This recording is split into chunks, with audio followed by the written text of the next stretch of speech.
Мы находимся в Эмсворth поло-клуб. Так. Небольшой частный клуб с там, полутора полями и одной ареной, классной ареной, где мы сжигаем свои часы и деньги в свои выходные. Сколько сейчас вы сожгли? Я сжег, думаю, что около 1200 калорий. А денег? Плюшек. Но, не скажем. Насколько это дорогой вид спорта? Может ли Дорогой человек... не скажу. Почему дорогой? Давайте перечислим. Ну, нужно купить много лошадей. Например, Ты не вот можешь просто на клубные поездить. на клубные ты будешь позади всех. Ну, как вот лыжи в прокат берут с Да, коньками. как лыжи в прокат. Лыжи в прокат не намного хуже, а лошадь, грубо говоря, если ты хочешь играть абсолютно классно, и весь сезон у тебя их, по большому счету, должно быть штук 20. И лучше, если бы они стоят где-то от 30 до 50 тысяч. Каждая. Фунтов. Да. Угу. И жизнь лошади может быть 26 лет, из которых там 7-8 очень активных. А может быть ровно первая игра, она ломает неоперабельную ногу и все. А зачем так много лошадей? В смысле... Потому что игра, вот, например, как этот уровень, их меняют каждые 3 минуты. То есть они просто выдыхаются? Ну, лошадь, если ее отпустить, она несется где-то 2 или 3 минуты. Это ее максимальный реальный вот ее задор. То есть если вот в абсолютно диком поле они вдруг куда-то понеслись, они на самом деле не бегут, как в фильмах, долго. Поэтому такие короткие вот эти периоды, чаки, которые вы чаки играете. 7,5 минут, и вот где-то 3-3,5 минуты каждая лошадь. Это самое эффективное использование ее силы. То есть вам на одну игру, получается... 8 лошадей. 8 лошадей. А не дай бог, что кто-то травмирован, кто-то что-то потянул, кто-то где-то ударился в коневозке, у кого-то, не дай бог, что-то сломано, растянуто. Просто села она не в духе. Так тоже бывает. Ну, какое-то не то настроение. Вот и поменяли. Еще. То есть, по большому счету, нужно 10 готовых. Ну, так, чтобы все было И все прям... ваши должны быть. Чтобы желательно, вы точно... да. Они должны где-то храниться, на них должен кто-то ездить, их должны кормить, ухаживать, привозить, вывозить. Плюс еще нужно платить зарплату профессионалам. Вот. И чем лучше профессионал, тем выше, грубо говоря, уровень игры, тем дороже их ставка в час, а еще у них тоже есть и коневозки, и вот это вот все то же самое. И пошла-поехала. В общем, как стать миллионером в поло, знаете? Как? Нужно прийти туда миллиардером.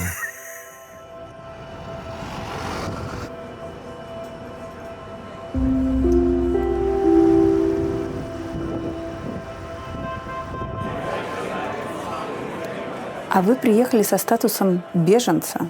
Со статусом туриста. Туриста. Беженца я получил здесь. Вы Мне подавались Тереза Мэй сказала, тебе ничего не угрожает. И у меня было прошение на Терезу Мэй, так как она Home Secretary. И от них ответ был, вам ничего не угрожает, возвращайтесь в Россию, а тут подавайте. Я отвел их в суд, проиграл, подал в хай-корт, и в хай-корте выиграл. Это Всего был 3,5 года, и все. Был статус политического беженца? Или... Был статус запрашиваемого на беженство. С просроченной туристической визой. 3,5 года. Почему вы столько лет не хотели брать британское гражданство? Потому что я здесь временно пребываю. И у вас до сих Я пор все его равно нет? турист. У меня до сих пор его нет. Это Я связано турист. как-то с налогами? Или это... Нет. Я приезжаю в условную... Ну, Сербия вряд ли поможет. А в условную, я не знаю, к Орбану в гости. Так. И чекисты видят, что я у Орбана в гостях, присылают туда запрос, что я убил 7 человек. А 8-й убежал и всем все И рассказал. вас надо отдать... Вот, и мне нужно немедленно отгрузить в Россию. Так как я отказаться уже от российского гражданства вряд ли смогу, потому что я не пойду не буду стоять в посольстве в очереди за этим делом. Ну и плюс у меня не уплаченные штрафы по иноагентству. Если я с 2 национальностями, русской и английской, и если у меня есть русская, то они могут рассматривать в своем честном венгерском суде дело по существу. Если у меня статус беженства, который Венгрия подписала, то первым самолетом в Англию не разбираюсь. Все. А с каким паспортом вы путешествуете? У меня беженский документ, конвенция 51 года, она так и называется, 51-я конвенция. В 47-м отдали англичане казаков Сталину. Он всех убил. С 49-го обсуждались вот эта конвенция, и принятая конвенция о том, что в упырчатые режимы без нормального суда людей больше не отдают. Потому что то Канада не приняла евреев, то еще что-то, знаете.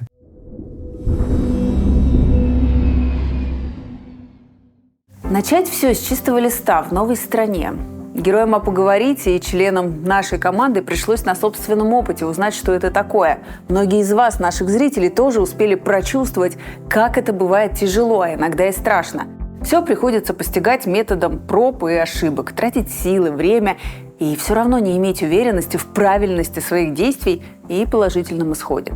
Особенно, когда речь идет о таком важном вопросе, как обращение за ВНЖ. Чтобы не совершать досадных ошибок и сберечь нервы, лучше довериться профессионалам, сервису помощи в релокации то там, то тут. Чтобы лучше понять, как работает сервис и в чем состоят его преимущества, я решила побеседовать с кофаундером то там, то тут Даниилом Эскином. Почему клиенту проще и выгоднее приходить к вам? Потому что это действительно сложно самому в этом разобраться, потому что миграционное законодательство и налоговое законодательство — это разные вещи. Твой тип ВНЖ зависит от того, какая у тебя будет налоговая нагрузка в будущем, потому что для тебя там один путь открывается, другой закрывается. Мы знаем, кому по какому пути выгоднее всего пойти, и исходя из той ситуации, которая есть сейчас, которая будет там, через год и которая там будет на момент продления через 3 года. Чтобы записаться на консультацию, достаточно ответить на несколько вопросов в боте. Так специалисты сервиса смогут составить лично для вас подходящий и эффективный план переезда. Точка входа — это бесплатная консультация с нашим экспертом. Дальше мы, естественно, подписываем договор, потому что мы работаем исключительно в белую. И дальше мы просто делаем ровно то, что пообещали клиенту на консультации. Самое главное, мы гарантируем результат. То, что если человеку приходит отказ, то мы ему либо его бесплатно оказываем услугу еще раз, либо полностью возвращаем деньги. Сервис имеет отличную статистику одобрений – 99%. С помощью то там, то тут уже смогли релоцироваться более 600 человек и 80 собачек. Для моих зрителей по промокоду «А поговорить» вы также получите скидку до 100 евро на услуги сервиса. Доверьте вопрос получения ВНЖ профессионалам то там, то тут.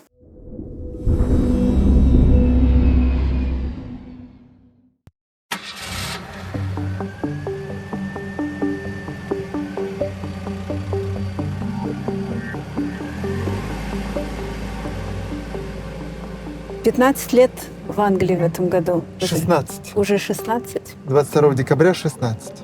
А, есть дата. Я 23-го отмечал этот День независимости. Как уезжая в костюме Деливеру или я не помню кого, Люси Штейн, снимая с ноги браслет, сказала: я разрываю свои отношения с Российской Федерацией. У вас 23-го собственный День независимости. День независимости. Но вы-то не разорвали отношения с Российской Федерацией. Я вышел на внешний контур моих отношений с Российской Федерацией. На дистанции. Я абсолютно уверен в этой формуле. Каждые 3 года происходит полураспад россиянина в человеке. Вот, и вымывается все ненужное. Вот это все наслоенное империей, вот это злое советское, оно вымывается. А то, что не вымывается, всякие там докторская колбаса, там печенье, поход за грибами, вот оно остается. Не знаю, балет и литература, оно остается. У меня этого... Но это все равно гораздо лучше, чем было. Страх при виде ментов. Но все еще есть. Не то, что есть. Я знаю, даже когда они стоят за углом.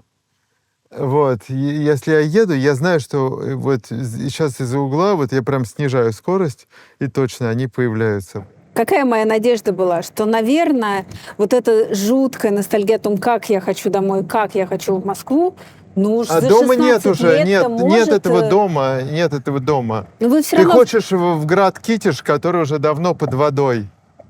Вот, и в твоем доме уже давно отложили яйца самы. Но ты все равно туда хочешь. Ну, туда в любой момент можно попасть, набив камнями карманы и сойдя в реку. Я просто хочу понять, это ностальгия просто по детству или это действительно... Безусловно, по запахам детства. Все правильно. Просто из каждого интервью в интервью вы говорите о том, что Англия не моя родина, Нет, я здесь временно. Да. За 16 лет вам не привилось то, что я Нет. люблю эту страну, я живу здесь, я строю свое будущее. Мне во многом нравится эта страна. Я уважаю эту страну, когда из Европы или из Африки или из Азии я приезжаю, я хочу просто обнять людей на паспортном контроле, потому что они вежливые, здороваются, смотрят в глаза и аккуратно общаются с тобой, с твоим документом, как правило. Мгм. Вот, и я понимаю, что я попал в цивилизацию. Вот, ну нет, конечно, не родная, никогда не будет родной. А почему не родная? Почему она за 16 Я лет не могу таковой шутить. стала? Я уже могу как-то объясняться. И в суде без переводчика давал показания в перекрестном допросе. И в одном суде, и на разводе, и на своей защите. Мгм. То есть объясняться худо-бедно я могу, но шутить не могу. Ну так, чтобы все ухахатывались. Как иногда получается по-русски. Почему, интересно, это происходит? Почему шутить не получается? Ну, потому что нужно расти здесь, вырасти, понимать это все. Я не могу себя заставить глубоко понимать. Вот Life in UK, я вот что-то хорошо, там, историю царей, королей плюс-минус, я их как-то даже знал. Мгм. Вот. А какие-то вещи абсолютно мне, ну, совсем... Ну, вот как устроена местная деревня, несмотря на то, что мы 2,5 года жили в деревне, ну, это совсем не близкие люди, мне абсолютно неинтересно их изучать. Я же не Лев Толстой и не Шолохов совсем. Я в ужасе от левых, я в ужасе от пропалестинских демонстраций, я в ужасе от правых, которые 50 тысяч таксистов в бомберах. Я в ужасе от этих футбольных фанатов, которые хотят выглядеть одинаково и кричать одинаково. Вот, мне это все вообще не мое.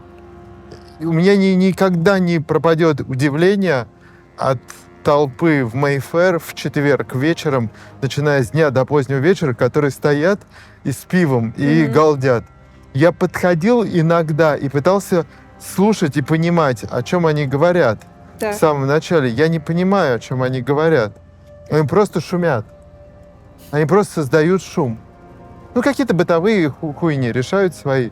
Вот. Но это просто стоит гвалт людей одновременно возле паба с пивом. Я уважаю, и это классно, что у них есть такие классные традиции. И когда пытаются сохранить эти пабы, я все понимаю, про что это. Но это просто не мое. Это вообще ни разу не я. Стоять с пивом.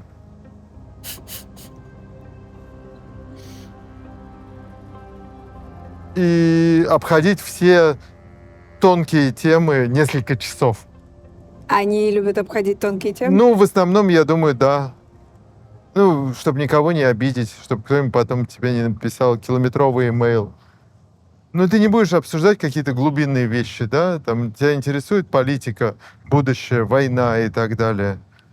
Они могут поговорить о том, как во время там какой-то бомбардировки, о которой здесь стало известно в газетах, какой-то следующего, когда Путин пробивает следующее дно.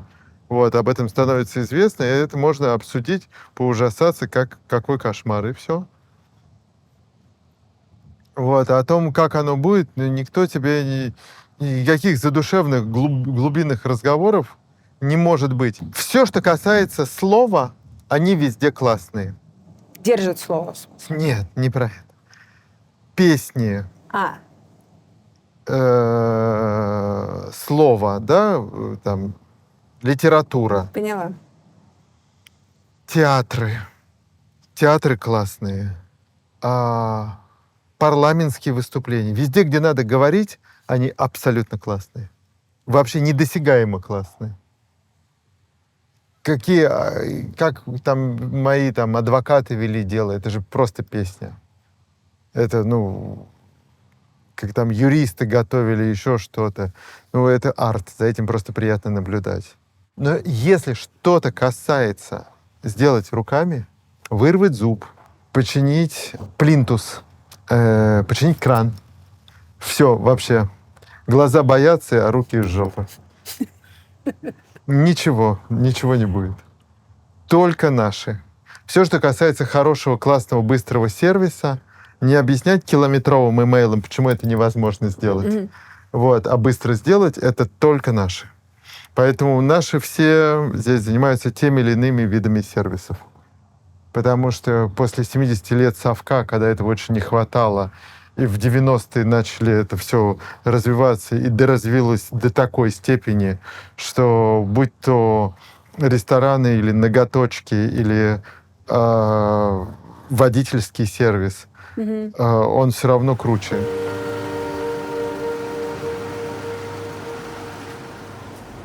А вы когда приехали, я не знаю, искали помещение или вообще пытались как-то здесь застолбиться? Русофобия работала? Если ты в Интерполе по 7 тяжелым статьям, похищение человека, пытки, незаконное удержание и прочее. То есть я приехал вот с этими статьями. Красиво. Да, детка, я такой. Русская мафия, все нормально. Как положено, да. Естественно, вы не представлены, мы говорили. Мы вам помещение в аренду не сдадим. А они пробивали как-то, да? Как это делается обычно? Фамилию забиваешь, я же особо никуда не прятался. А договор аренды заключал от имени моего друга Тимура Артемьева. Он хотя тоже был ассоциированным членом, но не настолько, и они как-то пошли. То есть мы уже делали ремонт в гедонизме, они 9 месяцев, простите за грубоватые слова, дрочились со своими юристами, подписывать с нами договор или нет. 9 месяцев? Да. Ребенка можно родить, здоровенького. И как вы чувствовали себя все эти 9 месяцев? Я привык брать измором.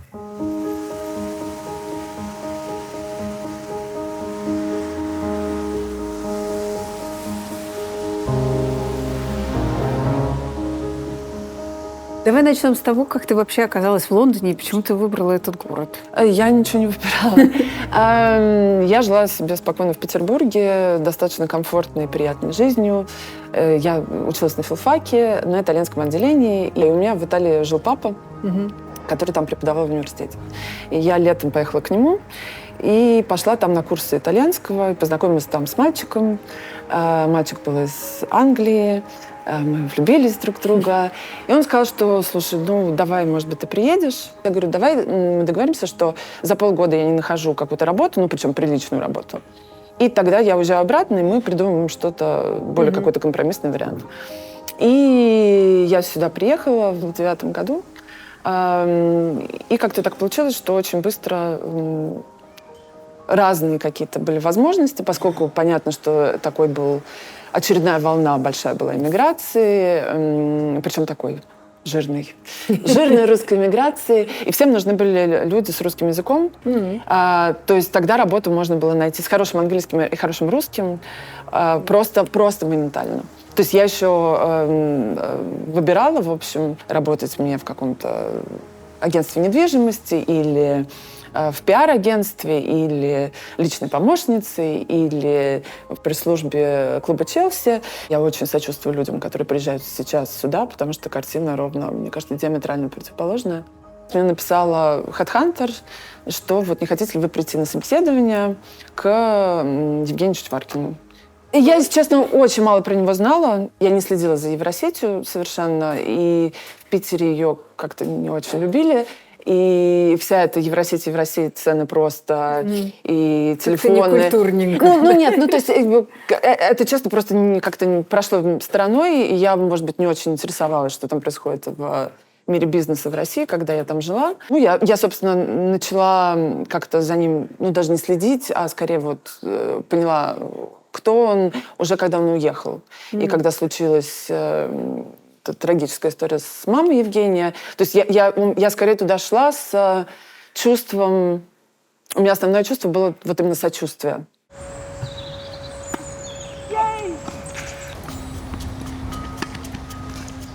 Вы помните, когда эта девушка впервые вошла к вам в офис на собеседование? Офис был рекрутинговое агентство. Она пришла, я помню. Начала отвечать на вопросы, что-то очень гладкое, я как-то заподозрил. Я сразу не понял, где подвох. Так как у строгих родителей вырастают очень люди, которые могут долго и классно притворяться, я не сразу понял, где подвох, и все. А где? Увяз коготок. Где был подвох? У нее сложный характер. И сложность характера в работе не проявлялась. Она проявилась потом.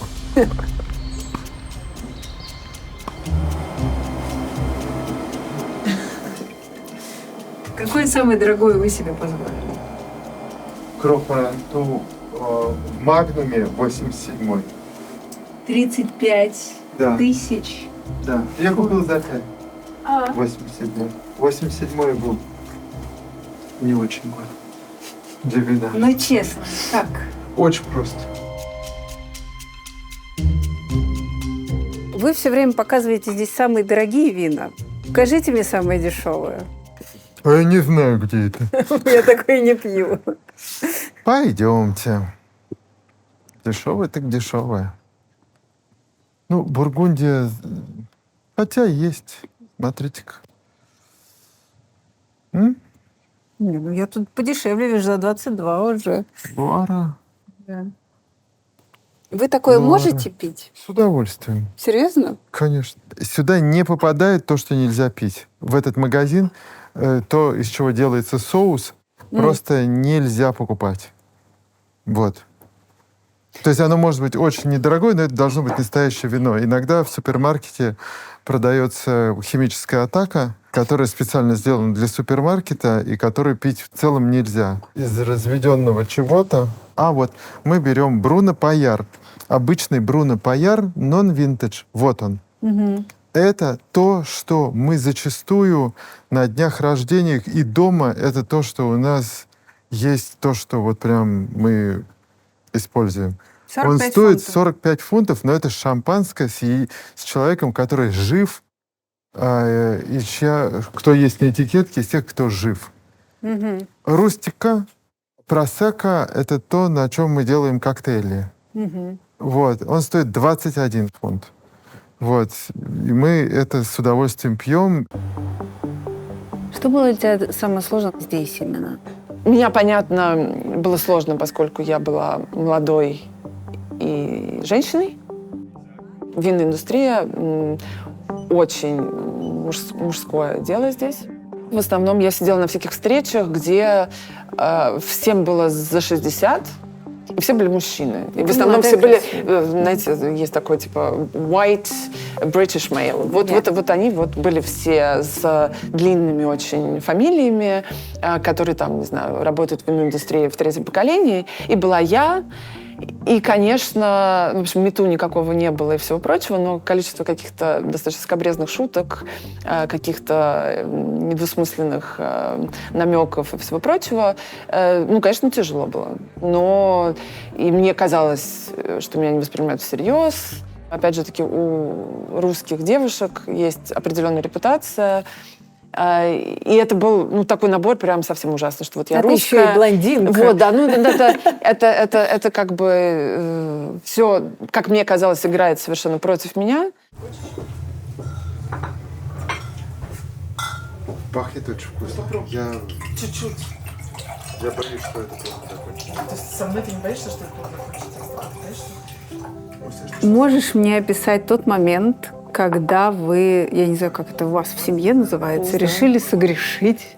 Или как? Нет, так точно не называется у нас в семье. Ну, это такой типичный совершенно служебный роман, когда вы очень много проводите времени вместе, очень много каких-то кризисных ситуаций, которые вы вместе решаете, очень много каких-то там побед, поражений совместных. Это очень вас сближает.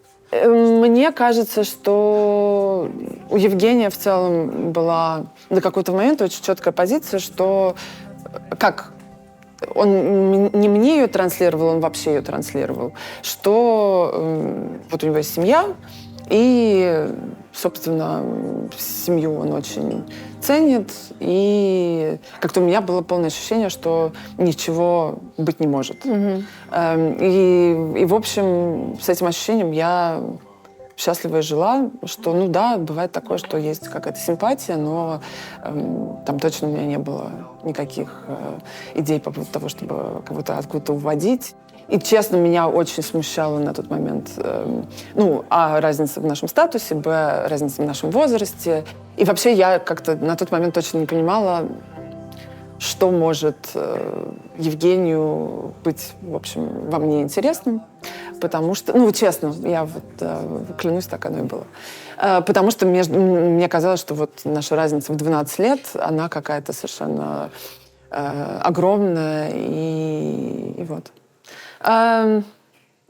Потом случилось все, что случилось. Я, начал обращать внимание, как она среагировала на то, что я сказал. Вот я пытался шутить, а что-то не смеется. Значит, неправильно пытался шутить. И с конца 2011 года мне снились уже общие дети. Серьезно? Да. Это больше года прошло с момента знакомства. А вас как-то останавливало то, что вы в очень неравных позициях? В плане руководителя, подчиненная, разница в возрасте. Когда это кого останавливало? Когда это кого останавливало? Бывают такие люди. Жизнь короче на любой запрет. И я очень долго запрягал. И, наверное, только весной или поздней зимой 2012 года стало все очевидно. Я 1,5 года в общем, держал себя насколько мог в рамках. Вообще просто в узде себя держал. А когда вы поняли, что надо от мыслей к действию? Вы когда ответное что-то увидели или... Мы готовились к гражданину-поэту, и я увидел эти феноменальные организационные способности, которые еще тогда... Магазин только строился, и уже их можно было увидеть. А здесь было очень короткое время, нужно было продать билетов на 100 тысяч и организовать 2 концерта. И я понял, что она никогда этого не делала. И тут все просто оказалось, что это просто внутренняя жесткая дисциплина. Вопросы к себе, вопросы к окружающим, требования и так далее. И все как-то очень четко и на хорошем уровне, и классно. И я понял, что вот это прям боевая единица абсолютная. И... Жень, вы влюбились в бизнес-талант? Не только, но очень важно, когда человек очень самостоятельный и независимый. Она в чем-то напомнила маму мою. Они, во-первых, из одного города, когда ни слова в простоте, и все время в любой фразе есть какая-то шутка с подковыркой, иногда очень даже недобрый. То есть сарказм как религия.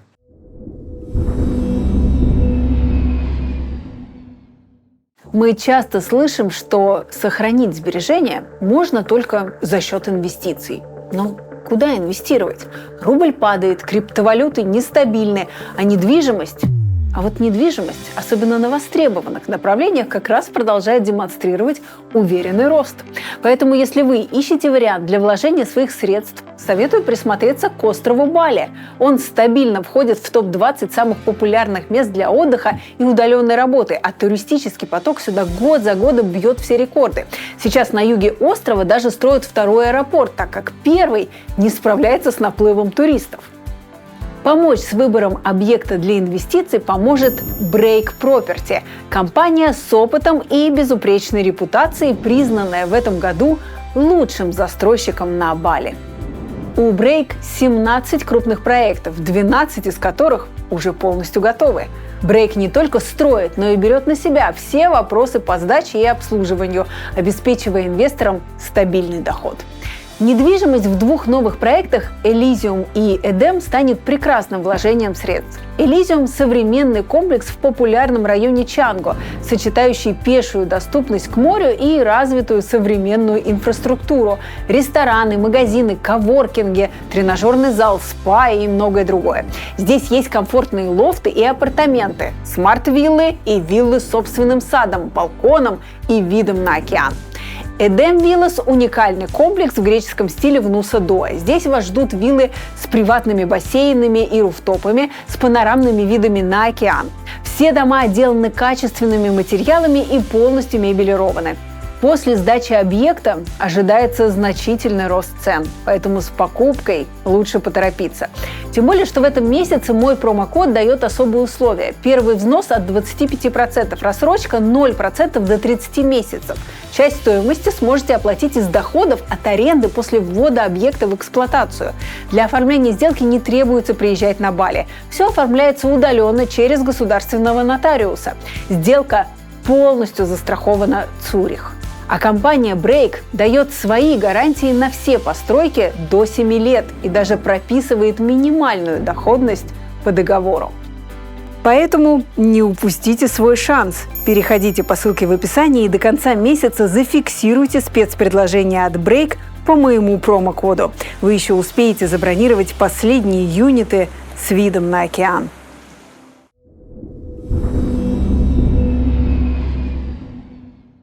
Это было вообще, вот в случае с Татьяной, это было похожее на вас поведение? Типа, я всегда в молодости любил погулять, и вот это еще один был такой случай, который затянулся. Или вы очень верный? Нет, я никогда верным, не то чтобы никогда, я какое-то время, безусловно, был верным. Потом, безусловно, так как все люди живут и изменяются, и по-разному развиваются, безусловно, случались влюбленности, конечно. Вот, просто это всегда было абсолютно, грубо говоря, очень в секрете. А здесь я понял, что я готов к полной смене жизни, и я хочу детей с этим человеком. Вы когда-нибудь испытывали чувство вины перед бывшей супругой? Я его испытывал, пока она не отравила отношение детей ко мне, я испытывал чувство вины, безусловно. И перед супругой, перед бывшей, перед детьми очень много реально жутко мучился. Просто это меня разносило, просто раздергивало в клочья абсолютно. Вот. Но... Это чувство, что я предатель? Или как это? Что дети останутся без меня, будут одни, и я не отведу в школу, и я не почитаю на ночь и так далее. Но это именно перед детьми, получается. Да, нет, мне было... Я и перед ней была тоже, но то, куда зашли наши отношения в самом конце, мне давало, наверное, полную индульгенцию на свободу. Вот. То есть, так как я все время работал, мы никогда не жили вместе, а здесь мы оказались вместе, а потом еще вместе на даче, куда некуда было деться. И я, наконец, рассмотрел человека, с которым столько лет прожил вместе. Вот. И я понял, что наши дороги достаточно давно шли в очень разных векторах. Мне очень хотелось и путешествовать, и то, и сё. Вот, ей хотелось сидеть дома с собаками. Мы жесточайше не совпадали по кругу Интересно. интересов друзьям фильмы. Последнее кино семейное, я садился к телевизору спиной. Я просто не мог это больше смотреть. Поток хуеты, я просто не мог на это просто не смотреть, не слушать. А как вы отнеслись, когда вам бывшая супруга сказала, что будет суд? Я ей сделал предложение в самом начале. На второй день я ей сделал предложение, и она получила меньше через 4 года суда, чем было в этом предложении. Я знаю, что юристы всегда разводят русских девочек на суд. Раз. Русские девочки всегда врут в суде, и половина из них, больше из них половина валится в суде из-за того, что они врут. Каждую 5-ю фразу искажать и жить в самопридуманном мире, они не смогут всю правду ни в стейтменте своем, ни в суде сказать. В чем там была ложь? Лжи было куча, но самое смешное и мрачное то, что она забыла, что у нее в швейцарском банке есть 300 тысяч фунтов, и забыла их дисклозить. И когда мы распечатали и показали судья, спросил судья, что вот это такое, она сказала, я не знаю, для меня китайская грамота. И так как она выступала через переводчика, я без... И она взяла переводчицу, какую-то старую чекистскую алкоголицу, которой трясло от абстинентного синдрома. И она перевела китайская грамота как, что это на китайском. А платежка, понятно, выписка со счета была на английском. И она сказала, мадам, вы здесь живете 9 лет уже. Не знаю, почему вы идентифицируете язык как китайский, я его идентифицирую как английский. Вот. И все ее показания в суде. То есть мы говорили о maintenance, сколько я должен в месяц платить. Она хотела 60 тысяч, я предложил 30. Результат решения судьи в эту же секунду было 0. Таких судов очень много. Здесь. Все обязательно русские разводятся через полностью все суды, потому что, насмотревшись друг на друга, девочки друг друга индуцируют. Вот. И даже если мужчина сделал хорошее предложение, даже супер предложение, значит, еще больше есть. Значит, ты мало взяла. То ты мне должен закат, и ты мне должен рассвет. Ну, это в ее случае была действительно какая-то злость, ее можно Безусловно, понять. конечно. Да понять можно и улитку. А какая была цель? Полностью вас разорить? Или просто забрать свою половину? Ну, есть в показаниях, что она сказала, что она хочет разогнаться на своем новом Бентли, который, естественно, я ей купил, и въехать сюда со всей скоростью. Какая была цель? С каким чувством ты наблюдала за всем этим разводным процессом судебным? Меня очень спасло, что я была беременна. Я немножко была, как все беременные, немножко отстранена от этого. Честно, там были неприятные моменты, много. Это меня укоренило, в частности, в моем решении никогда не выходить замуж, потому что, посмотрев на это, в общем, я не знаю, кто может захотеть связать себя узами брака. После этого 4 года вы не общались с детьми? Очень мало общался. Они не хотели? Они не хотели, им же было сказано, какой я... То есть в те моменты, когда мы были вместе, 24/7, несколько лет только лилось дерьмо в мой адрес. 24/7. Несколько лет разговоров, ни о чем другом просто не было. Мне очень было тяжело, очень больно, очень сложно с дочерью из-за того, что мы до сих пор кричим друг другу через культурную пропасть, которая была создана этим периодом. Кстати, отсудив дочь, она ее в 14 лет практически оставила одну и уехала в Грузию, вышла замуж, уехала в Грузию, оставила здесь ее одну с нянями. И через какое-то время Дочь выросла, разобралась. Мы стали сначала встречаться, потом переехала к нам, сейчас живет с нами. Наладили ли вы отношения с сыном? В какой-то момент, да, безусловно, ездили отдыхать вместе, еще куда-то. Вот, но у него свой сложный, очень долгий период становления, который я себе в молодости в моей позволить не мог, а он, видимо, может, поэтому он, скажем так, в поиске себя. Я просто слышу некоторое, я не знаю, можно ли сказать, что это осуждение, оно неявное, но такое недовольство, что молодежь ничем не занимается, выбирает себя. Да, мне бы, конечно, хотелось, чтобы к 26 годам человек, в которого очень много вложено было души, сил, любви. Я уже просто молчу количество там, денег на школы, учителей, репетиторов и прочее.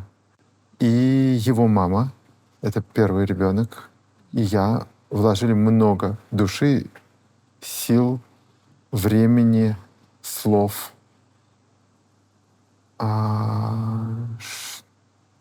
чтобы состояться. И мы в ожидании этого.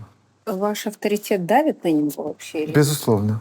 Но не настолько, чтобы писать как Кафка отцу. Вообще, насколько детям, как вам кажется, вы в этом плане подпортили жизнь? Абсолютно. Как Мирослава Могучих, вот, планка стоит высоко. Но никто не требует за нее прыгать. Я абсолютно за то, чтобы они были кем угодно. Кем абсолютно угодно. Алиса говорит, я буду заниматься балетом, но я хочу быть актрисой. Я говорю, ради бога, ты можешь быть абсолютно кем угодно. Я бы не хотел, чтобы ты была никем. Я не понимаю, не воспринимаю, не могу уважать людей, не могу в целом общаться без омерзения, если человек никто.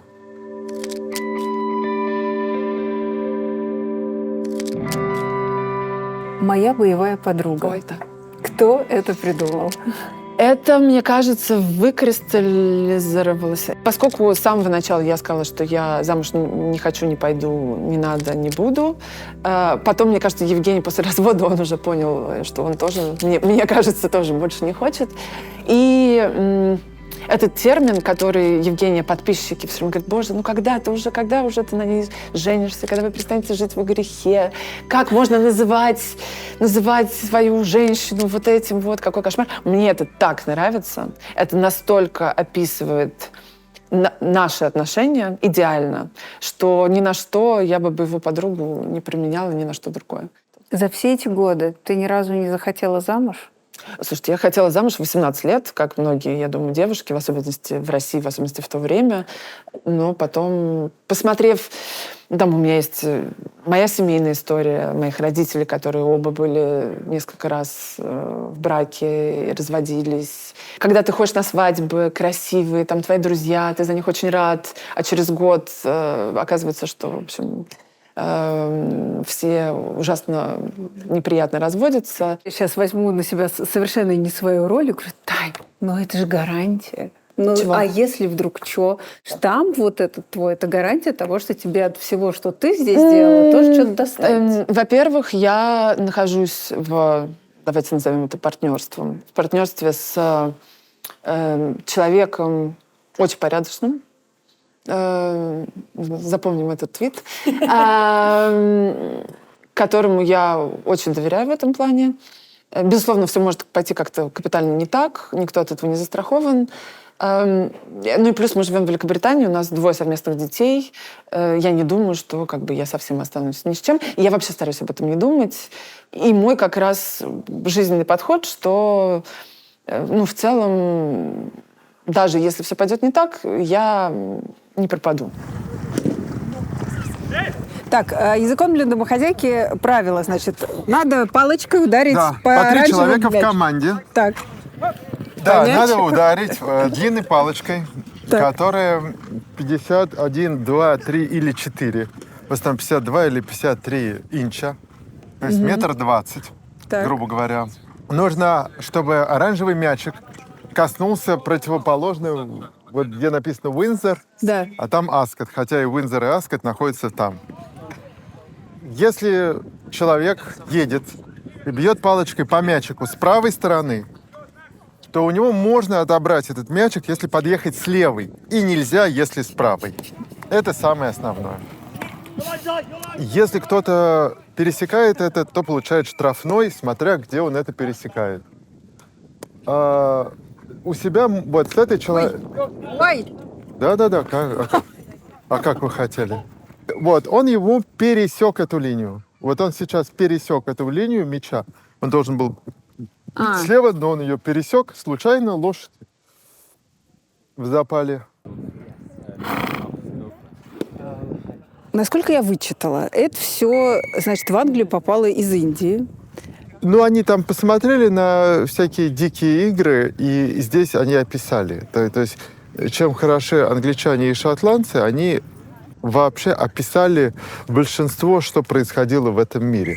Породы собак, игру в футбол, игру там, в регби. Ну, в смысле, они описали свод правил, как, Да. как вот Да. правильно. И что-то И до внесли сих пор эти правила доделываются, вот, грубо говоря, при мне, чтобы был более зрелищный спорт, сделали двухочковый удар с 25 метров, которого не было, когда я начал заниматься, и так далее. То есть это живая достаточно штука, и поэтому с 1948 года это больше не олимпийский вид спорта, потому что очень много... Вот в фигурном катании как-то смогли оцифровать, а здесь это вообще сложно оцифровать, потому что ты, ну, грубо говоря, правила звучат так. Ты не можешь пересекать линию, но если ты достаточно далеко, то можешь. Или разница в скорости у вас достаточная, то можешь. Вот, знаете, вот, несмотря на то, что это уже теперь очень английская игра, очень по-русски. Как бы правила есть, но можно и очень английская. То есть она правильно вытаскивает из тебя очень хорошие чувства. То есть в целом она очень джентльменская. Здесь иногда люди из другой команды дают комплименты, если ты забил правильный гол. Здесь пожимают там друг другу руки. Если видят, что свистнули неправильно, могут и отдать мяч, как иногда в футболе случается. То есть отдать мяч, сказать, ну, да, в общем, мы, конечно, правы, но пусть вот так, вот будет красиво, если они начнут. Вот так.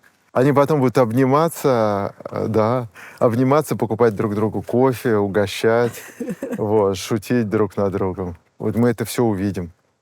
Я вот когда за вашей игрой наблюдала, слышу, что материтесь-то вы по-русски там от души. Я выпускаю пары, когда я недоволен собой, недоволен, как я сыграл. То тогда по-русски. Когда я кому-то это адресую, то я адресую на понятном ему языке. И очень понятное слово.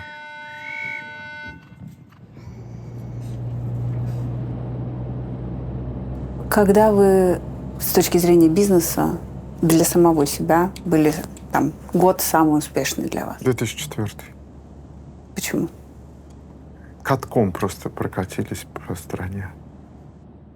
А ты вот здесь втыкаешь палку в песок. Ни у кого не растет, а у тебя растет. И ты воткнул палку так, у тебя растет, а все остальные попадали. И вот что ни делай, и все искра. Оно даже не в деньгах исчисляется, оно именно в успехе. Ты обогнал других. Это такое же удовольствие, как в гонках, в скачках, в боксе. Это спортивное удовольствие. Понятно, что ты не можешь себе 6 слоев трюфеля напилить. Вот. И одновременно в 40 ботинках Гуиди, даже самых красивых, ты не можешь ходить. Но ощущение, что я первый, вот это... Ощущение, что я первый, и эта первость далась легко. Она далась вот так. Без предварительного застирывания. Тогда в связи с этим, какие у вас чувства сегодня к себе? Большое недовольствие, постоянно пинание себя, думать, работать. Ну, то есть обычная моя фраза «себе включись, сука». А чего не хватает из того себя 2004-го? Из-за того, что было несколько неудач, очень сильно сбилось чувство уверенности. Я Чичваркин Евгений, временно не работающий гражданин России. Обращаюсь к вам с очередной попыткой остановить преступную деятельность банды оборотней в погонах, на совести которых несколько смертей и грабежи российских компаний на миллиарды рублей. Это подразделение К БСТМ МВД. Я утверждаю, что этой бандой в 2006 году был организован рейдерский захват партии телефонов Motorola на 20 миллионов долларов. Я обвиняю эту банду в смерти главы Motorola в России Андрея Козлова, получившего сердечный приступ после допросов и запугиваний. Я обвиняю эту банду в смерти мамы моей помощницы Натальи Кониковой, давление на которую осуществлялось фашистскими методами. Я обвиняю эту банду в доведении до попытки самоубийства сотрудника Евросети Юрия Рогова. Я обвиняю эту банду в разгроме квартир моих близких друзей, у которых хранились мои вещи после того, как мы уехали. Я обвиняю эту банду в рейдерском налете на Евросеть 2 сентября 2008 года, целью которого было отобрать компанию или хотя бы охладить ее стоимость до нуля. Я обвиняю эту банду в том, что после ареста сотрудники Евросети подверглись допросам без адвокатов, запугиванию и даже подкупу. Расскажите мне ваш последний день в Москве. Так как уже была физическая слежка, и охранник срисовал машинку, то я взял паспорт на всякий случай с открытой уже английской визой, какие-то фунты от предыдущих поездок просто были с собой. Карточки. Все было на всякий случай с собой, просто в кармане. Какие-то нужно было доделать дела, и через 2 дня мы должны были и так сюда ехать. Рождество, Новый год. И 22-го днем я приехал в Алтима, в Альфу, так как сделку сделали с ними, что-то там дотереть по людям, по всему. Мы сделали основательный, большой, честный хендовер, передача дел, все-таки компания большая. Плюс они там, естественно, задавали вопросы, что там, как тебя преследуют. Я говорю, так и так и так. Потом звонок. Здравствуйте, там следователь по особо важным делам. Повесточку хотим вам вручить. А у них голоса такие, как из мультика. А вы и есть за нас будете? Ага. Они их и специально делают на одной из очень старой фабрики под землей. Делают всех ментов, следователей, просто там разные линии работают на разных этих служивых. И говорит, у нас для вас повесточка. Я говорю, к сожалению, я не могу. Мы едем, я после этого вам отвечу на все ваши вопросы. Он говорит, чтобы вы не ездили, мы к вам приехали. Я говорю, куда приехали? Офис компании Altima. Ждем вас как раз внизу. Я говорю, хорошо, сейчас закончу встречу и выйду.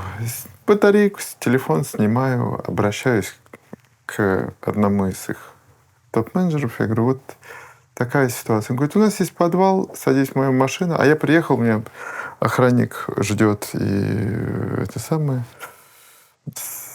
на моей машине. Я говорю, мы можем выехать там просто, если они стоят около входа, пригнись и все. Я пригнулся, лег на пол и уехал. Это все спокойно, без нервов происходит. Как вы мне сейчас рассказываете.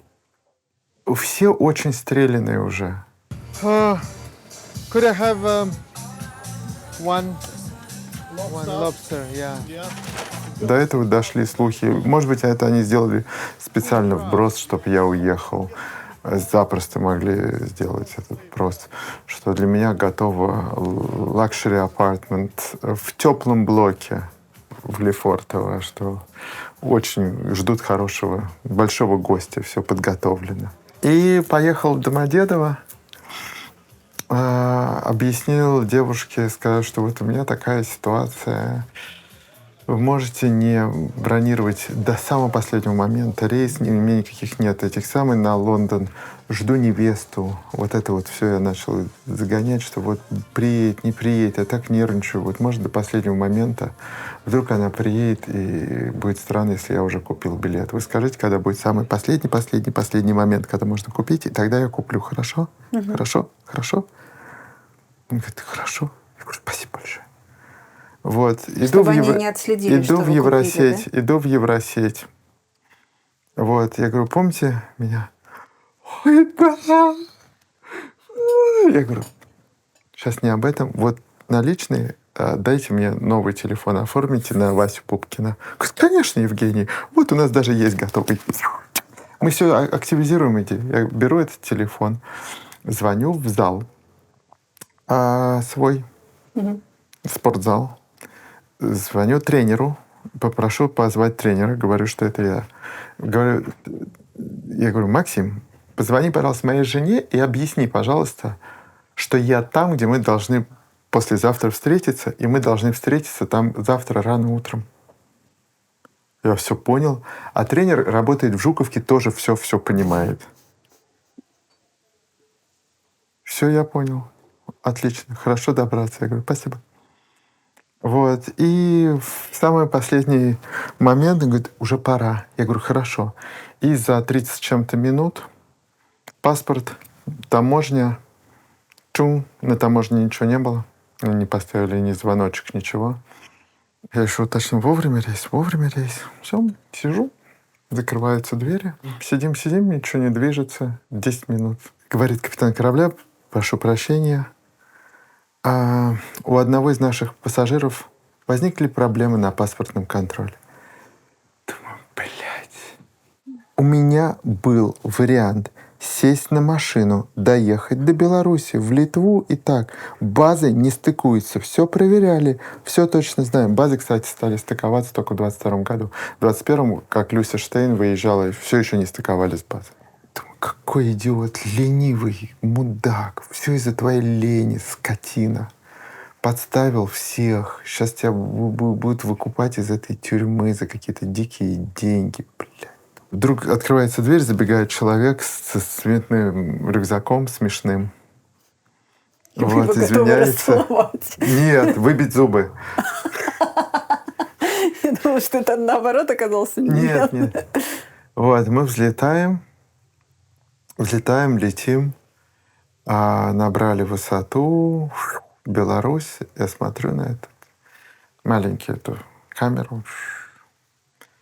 Вот, Беларусь, прилетели. Я говорю, а что вы будете пить? Я говорю, а что у вас есть? Водка, джин, коньяк, виски, безалкогольные напитки, кола. Я говорю, знаете что? Давайте так. Водку, джин, коньяк, виски и колу. Говорит, все вместе? Я говорю, да. Я учусь делать Long Island Iced Tea. Я думаю, вы мне скажете, как я Ты ехала кто по такой? Москве. Давай, до свидания. Ну, в смысле, прощание с городом, вот какое-то такое. Вот так. Я от вас устал, пошли вы все нахуй. Я в русский магазин пришел через полгода, когда я чуть-чуть отдохнул. Я реально просто от них, ото всех очень сильно умотался. Уже осенью 9-го в запросе на экстрадицию было понятно, что у людей ничего на меня толком нет. Ничего нет.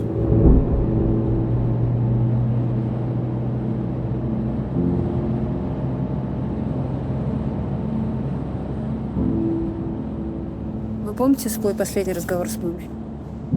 Да. Последний нормальный, когда она приехала из клиники.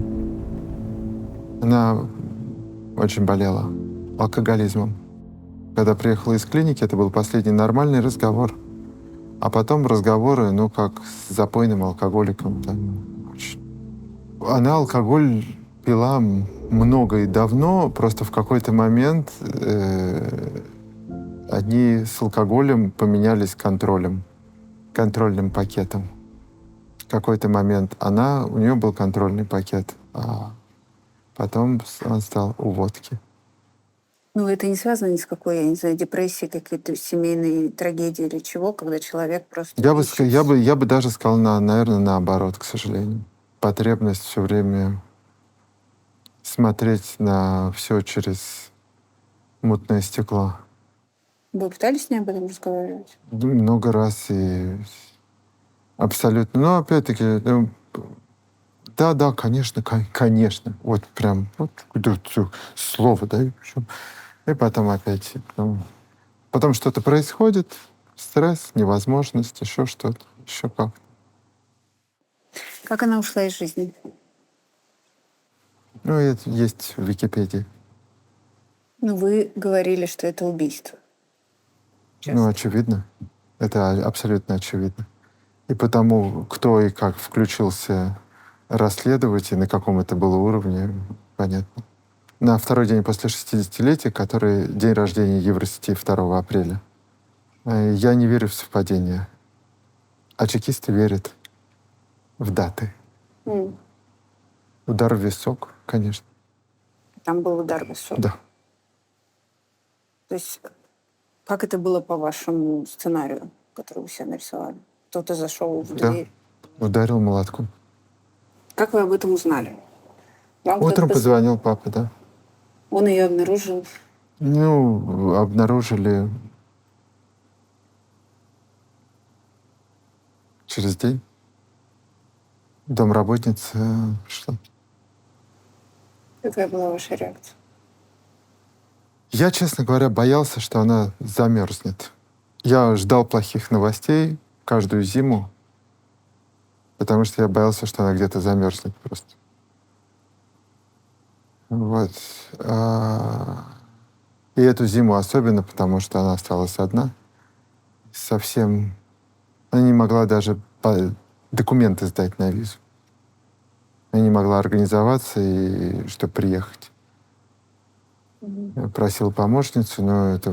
Да, конечно, хорошо, сейчас. Потом чух, и опять нет. Вы пытались это расследовать самостоятельно? Там взялись сразу достаточно высокопоставленные исследователи и пришли к выводу, что она сама ударилась. Мое расследование самостоятельное, ничего кроме позора, я же знаю, зачем мне. Исполнители мне не нужны. Я знаю, кто и откуда. Имена? И что произошло. А они все, весь этот список тех людей, все, кто остались без огромной коррупционной кассы, он весь понятен абсолютно. Жень, почему вы, называете это убийством? Вы про это говорите. При этом вы никогда не говорите, что это нужно этому конкретному человеку. И как будто это что, до сих пор страх какой-то? Или почему Нет никакого стопора, просто незачем загрязнять эфир. Чтобы что-то пытаться доказать, чтобы сказали, нет, это огульное обвинение или что. Зачем? В нормальной стране такого бы не могло произойти. Как написала Славина, в смерти моей прошу винить Российскую Федерацию. Вот Российская Федерация, этот режим, он должен перестать существовать. Это же не фильм с Брюс Ли, где 20 лет потратить на поиски какого-то конкретного уебана исполнителя. Мне это абсолютно неинтересно. Как ты себя ведешь в ситуации, когда кто-то близкий погибает? Это же впервые. Омерзительно веду себя. Не как принято в христианском мире. У меня нет скорби. Я понимаю, что если человек умер, бессмысленно писать на стене «Цой жив». У меня, к сожалению, нет этого чувства. Я не хожу на похороны. Папа жив? Да. Папа находится в России? Да. Вам не кажется, что это опасно для него? Да, я все время об этом говорю. Я здесь жил, родился, состоялся, а со мной ничего не сделают. Заслуженный летчик. Гражданский летчик, наград больше, как у многих боевых. Не уговариваете? Бесполезно вообще просто. И это беда очень многих людей, кто на светлой стороне. Затыкающая рот. И очень хорошо, что вы эти вопросы поставили один за другим.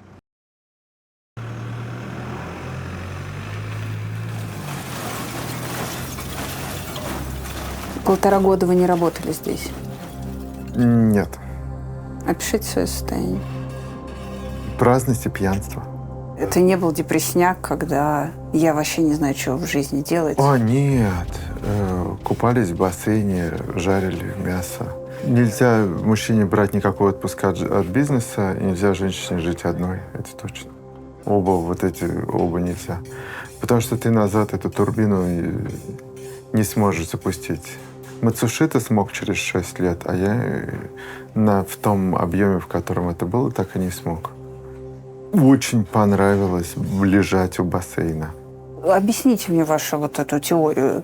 Я не понимаю, почему. Ну, наоборот. Ты не можешь заставить себя больше столько заниматься делами, у тебя вот эта часть мозга не хочет это делать. Что-то хочет делать, но вот так, как это было до конца 2008-го, я так никогда больше не смог так работать.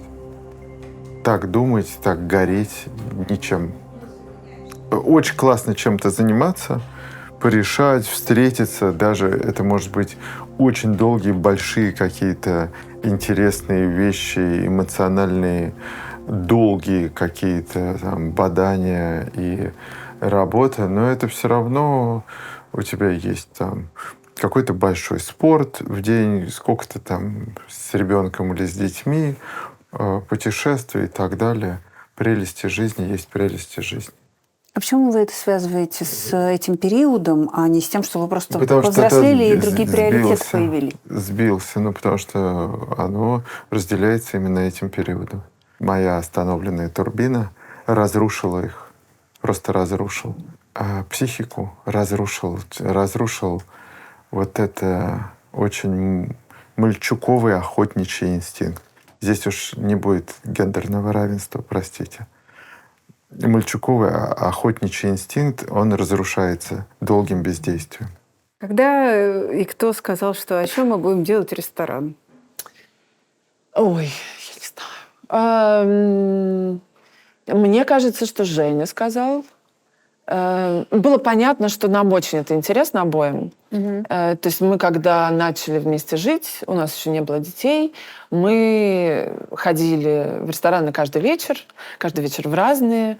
Причем это могло быть какое-то микрозаведение, какое-нибудь совершенно безумное в Сохо. Это мог бы быть 2 звезды Мишлен. Это могло быть Вест Лондон, какой-то поп-ап. И мы все это изучали. И плюс нас везде очень смущали цены на вино.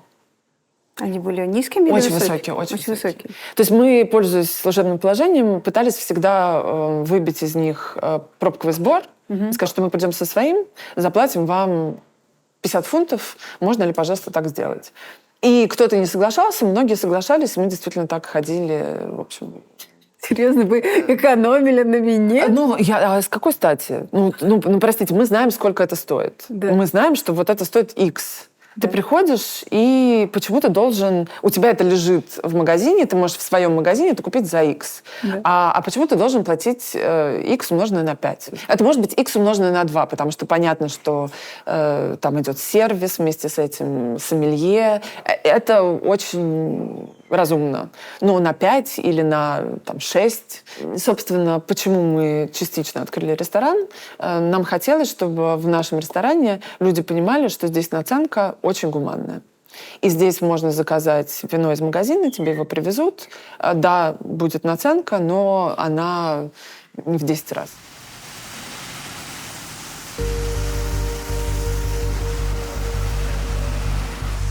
Почему вдруг ресторан? Почему вы не взялись за примерно такой же бизнес, которым вы занимались в России? От заносчивости.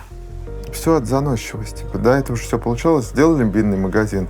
Он сразу попер, и было понятно, что он попер. И подумали, что мы сейчас и это сделаем, и это попрет. Мы сейчас что сделаем? Мы выберем молодого, талантливого шефа, который делает самую лучшую еду под очень современного человека. Человек, который занимается спортом, у которого хорошо со вкусом, который не обожраться пришел, который различает эти тонкие вкусы. И под это подгоним лучшую винную карту в мире, Таня сделает красоту, и это просто обречено на успех. И просто обречено на успех. Вот как только это все пазл стыкуем, вот просто дождь из денег нас завалит. Ну, мы просто сожгли столько бюджета, сколько просто не имели никакого права. Залезали в долги и не хотели сворачивать, хотели сделать все, чтобы было идеально. Вот прям все идеально. Вот. И в итоге пережгли денег на зарплатах так, что просто кошмар. Еще хотели, чтобы у нас была здесь звезда, сверху было 2 звезды. Долгое время держали меню, о котором сейчас многие жалеют, вспоминают его и хотят вернуть. Год или 1,5 сокращали. Через полгода получили звезду, перестали терять деньги. Один год был около 0. Осенью 19-го начали зарабатывать деньги. Весной 20-го ковид, бам, локдаун один, локдаун другой. Мы решили, мы же благородные, мы же оставим основную команду на зарплате. Мы переживем это смутное время. Мы все... Вот. Потом work from home, который убил в людях пытливость. А только еще work from home не отменили, как война и русофобия, когда вдруг банки, которые тебя в жопу целовали, просто санными тряпками повыгоняли. И вот тебе из огня да в полымя. И с конца 22-го перегрев винного рынка. В общем, прилетело столько камней, сколько, наверное, сравнимо с ментами. С 2005 по 2008 прилетело приблизительно столько же камней. Вот на круг по ущербу мы еле отползли. Отползаем. Вот просто отползаем, выкарабкиваемся из этой херни всей. Есть такое, что с каждым годом пребывания в Англии вы становитесь все беднее? Интегрально, да, конечно. Поясните. Ну, опять-таки, мне сделали предложение в 2021 году за гедонизм 100 миллионов. Вот, если бы я сказал «да», ну, то есть компания оценивалась вот так, когда все в вине нагревалось. Сколько это будет стоить после длительного лечения, я не знаю. Ну, у меня компании не котируемые нигде. В ковид этот весь ресторан, рыночная цена ключей за этот ресторан была цена, условно говоря, аренды и подвода там каких-то вещей. Бессмысленные дегенераты походили, сделали оценку в 2,4. Через год оценка была 7,5. А если у нас сейчас мы считаем уже 10-значная цифра. Почему же вы говорите, что беднее? Потому что, я говорю, интегрально, да. То есть если взять все 16 лет, безусловно, график не в лучшую сторону. Ну, мы разделились с партнером, понятно, да. Мы развелись с женой. Я сжег бессмысленное количество денег на юристов. На одного нехорошего человека, на другого нехорошего человека. Сжег избыточное количество денег юристов на себя, на свою защиту. Ну да, это расходы. Я же всегда заработаю. Я же такой умный. Я же целый Чичваркин. Вот. А оказалось, что вот в какой-то момент раз, и камней прилетело столько, что оно не взлетает. Ну, мы взлетим все равно. Я не сомневаюсь. Есть такое, что вам стыдно в этом признаваться? Стыдно, у кого не видно. Я не знаю. Я за свою жизнь прожил 7 жизней. Вот. Мне стольким есть чем гордиться, что да, это, безусловно, стыдобище и позорище. Вот. Но тем будет круче, если у нас все получится потом. Когда ты уезжаешь из маленького города, тебе очень не хочется приехать назад и сказать, ну, не смогла. И, конечно, хочется карабкаться и доказывать, что все не зря. Кому? Неизвестному количеству людей, безымянному, просто потому Ужас что... в том, что вот эти неизвестное количество людей, они не авторитеты. Вот в этом вся катастрофа. Угу. Некому доказывать, кроме себя. Вот у меня кроме зеркала, а вот ничего доказывать некому. Абсолютно. В зеркале мне не нравится то, что я вижу. Совсем не нравится. И вот ему единственному я и буду доказывать. А нет такого, что среди там, вашего круга общения бизнесменов, я имею в виду, с которыми вы там в той же России начинали? Да, говорит, ну, конечно. Женек, ну, что ты хуйней занимаешься? Ну, что ты, ну, сделай что-то большое или что-то, все. Только контрабасить умел, что ли? Ну, это магазинчик, ресторанчик, я понимаю. Ну, может быть, что-нибудь там замутим нормальное там. Давай подкупим там украинскую таможню, давай сделаем то-то, сё, да сё. Я говорю, подкупай, делай, что. Я тебе для этого зачем? Ну, ты там знаешь всех. Я говорю, я знаю, и ты узнаешь, если захочешь.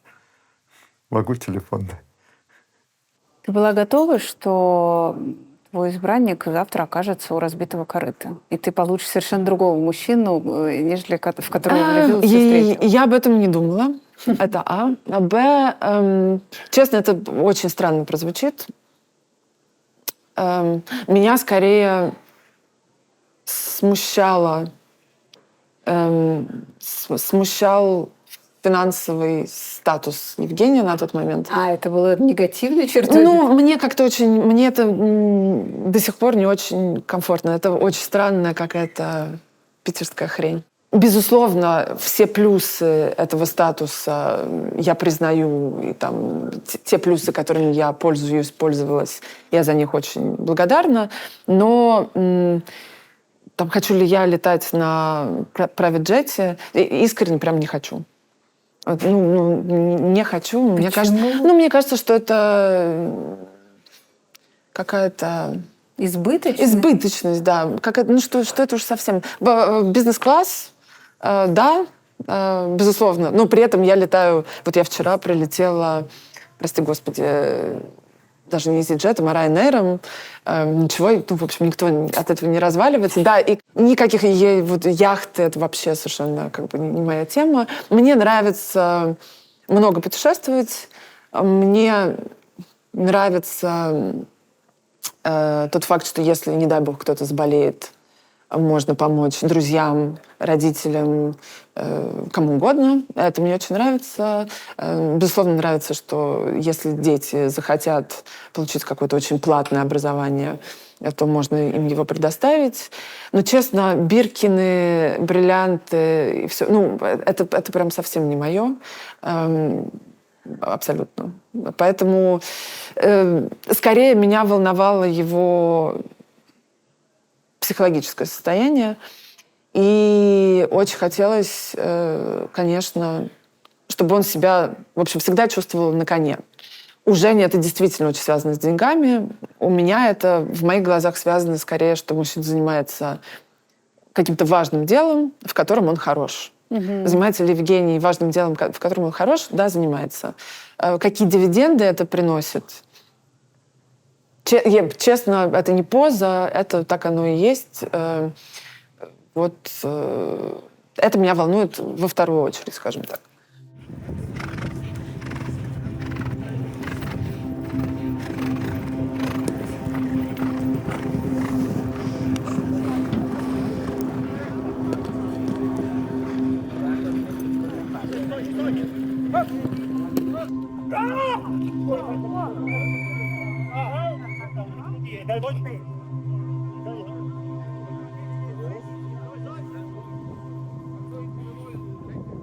Ой-ой-ой. Что случилось? Ударился. Выдрали вместе... Может быть, наступила лошадь на палку, да, и выдрала ему руку. Ой-ой-ой. Иногда может выбить из сустава. Ой-ой-ой. Так, судя по всему, она онемела какое-то время. Сейчас он... Привет, Алиса. Тебе в шлеме теплее? Может быть, ты снимешь все-таки шлем? Ей очень идет. Идет, конечно, шлем, и в нем точно теплее. Алис, ты учишься прям кататься, или ты скоро тоже пойдешь туда, на поле? Мама не разрешает. Почему? Травмоопасно. 6 ребер, 3 пальца, несколько суставов, запястье, локоть. Это вы свой организм сейчас описываете? На 4 части разлетевшиеся ключица. Спасибо. Ой. Я даже на коляске поездил. Знаете, как все пропускают пару дней. Что случилось, как это было? Заплелась нога за ногу у лошадки, и на всем пути я влетел просто в землю. Ой. Сломал ключицу, поставили титановую пластинку. Я потом сломал титановую пластинку, и там остался гвоздь. Ее переделали, поставили уже большую пластину, огромную. У меня перестала двигаться рука, потому что, мне кажется, такие пластины только на ноги ставят. И зато это привело меня в йогу. Я какое-то время потом растягивался, чтобы не быть совсем Пиноккио таким. Выглядите живчиком. Все, что добровольно, все нормально. А что делается в таких случаях, если игрок поломался? Заменяют или... Игрок поломался, его могут заменить. Сейчас, например, он скажет, что кто-то должен быть такого же приблизительно гандикапа, и либо больше, если та команда согласится. Запросто может быть. И у меня такое было. Прямо я вот здесь играю, приезжают из соседнего клуба и говорят: слушайте, там принц Пунджаби. Так. У него не приехал игрок, и он хочет тебя, потому что он помнит, как ты его врезал об борт 2 года назад. Я говорю: ну, во-первых, у меня нет лошадей, я только что поиграл. Он говорит: нет, принц хочет тебя. Я говорю: окей. Ваше Высочество, так и быть. За деньги, да. В общем, конечно, я никаких денег не взял. Вот, мы выиграли, и... Слава богу, принц не остался разочарован. Жень, а вы же играли еще с принцем Гарри. Что это было? Это у Эндрю Ллойда Вебера был его... Он тоже играл когда-то давно в поло. У него поло-поляна большая. И это был Тиффани, благотворительный игра Тиффани. Вы заранее знали, что вы выходите с ним на поле? Или... Конечно. Ну и что за чувство? Прекрасно. Ну, в смысле, все равно или поджилки трясутся, все-таки принц? Нет, какие поджилки. Просто нужно прогуглить, как нужно обратиться в самом начале, и все. И как? Хайнес, там, Your Highness или His Highness, что-то такое. Ну, а каким образом вас соединяют вот в игре с принцем? Ну, я не знаю. Будет благотворительная игра. Хочешь поиграть? Если хочешь поиграть, сдавай документы на проверку за там, месяц или полтора.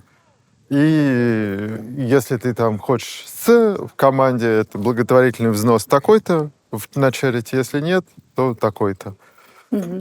Я говорю: только нет, есть половина от этого. Тогда мы подождем, может быть, кого-то найдем. Торгуете. Не нашли, давай 3/4 от этого. Вот. Я говорю: ну, хорошо. Сторговались, короче. Сторговались, на игру да. с принцем. Да. Но для вас это что? Это престиж? Тогда... Вот сторговаться на игру с принцем Гарри? Там, ну, тогда Уильямом, мне этого всего хотелось. Это было там 7-8 лет назад. Тогда мне этого всего хотелось. Мне казалось, ну как бы прикольно. Но это дает какое-то продвижение по бизнесу? Конечно, нет. Открывает какие-то двери. Никаких дверей. Вот у меня фотография, я в одном... Чушь собачья. Ну, этим надо заниматься стратегически, серьезно, основательно этим заниматься. Тогда это будет работать. То, как я... Ну, Жень, ну что вы не занимаетесь? Я не про это. Мне никогда не получалось никаких выгодных знакомств. Никогда в жизни. Ни разу. Один раз я познакомился с очень влиятельным, состоятельным человеком в спортивном клубе. И то ни разу не воспользовался этим. Кроме того, что на охоту съездили, ничего. Но вы стесняетесь или вас это унижает, наоборот, просить? А вот, мне кажется, какой-то коктейль из этих чувств и есть. Ну, я никогда этим не пользовался. Ни в России, ни здесь. У меня как-то нет завода этого.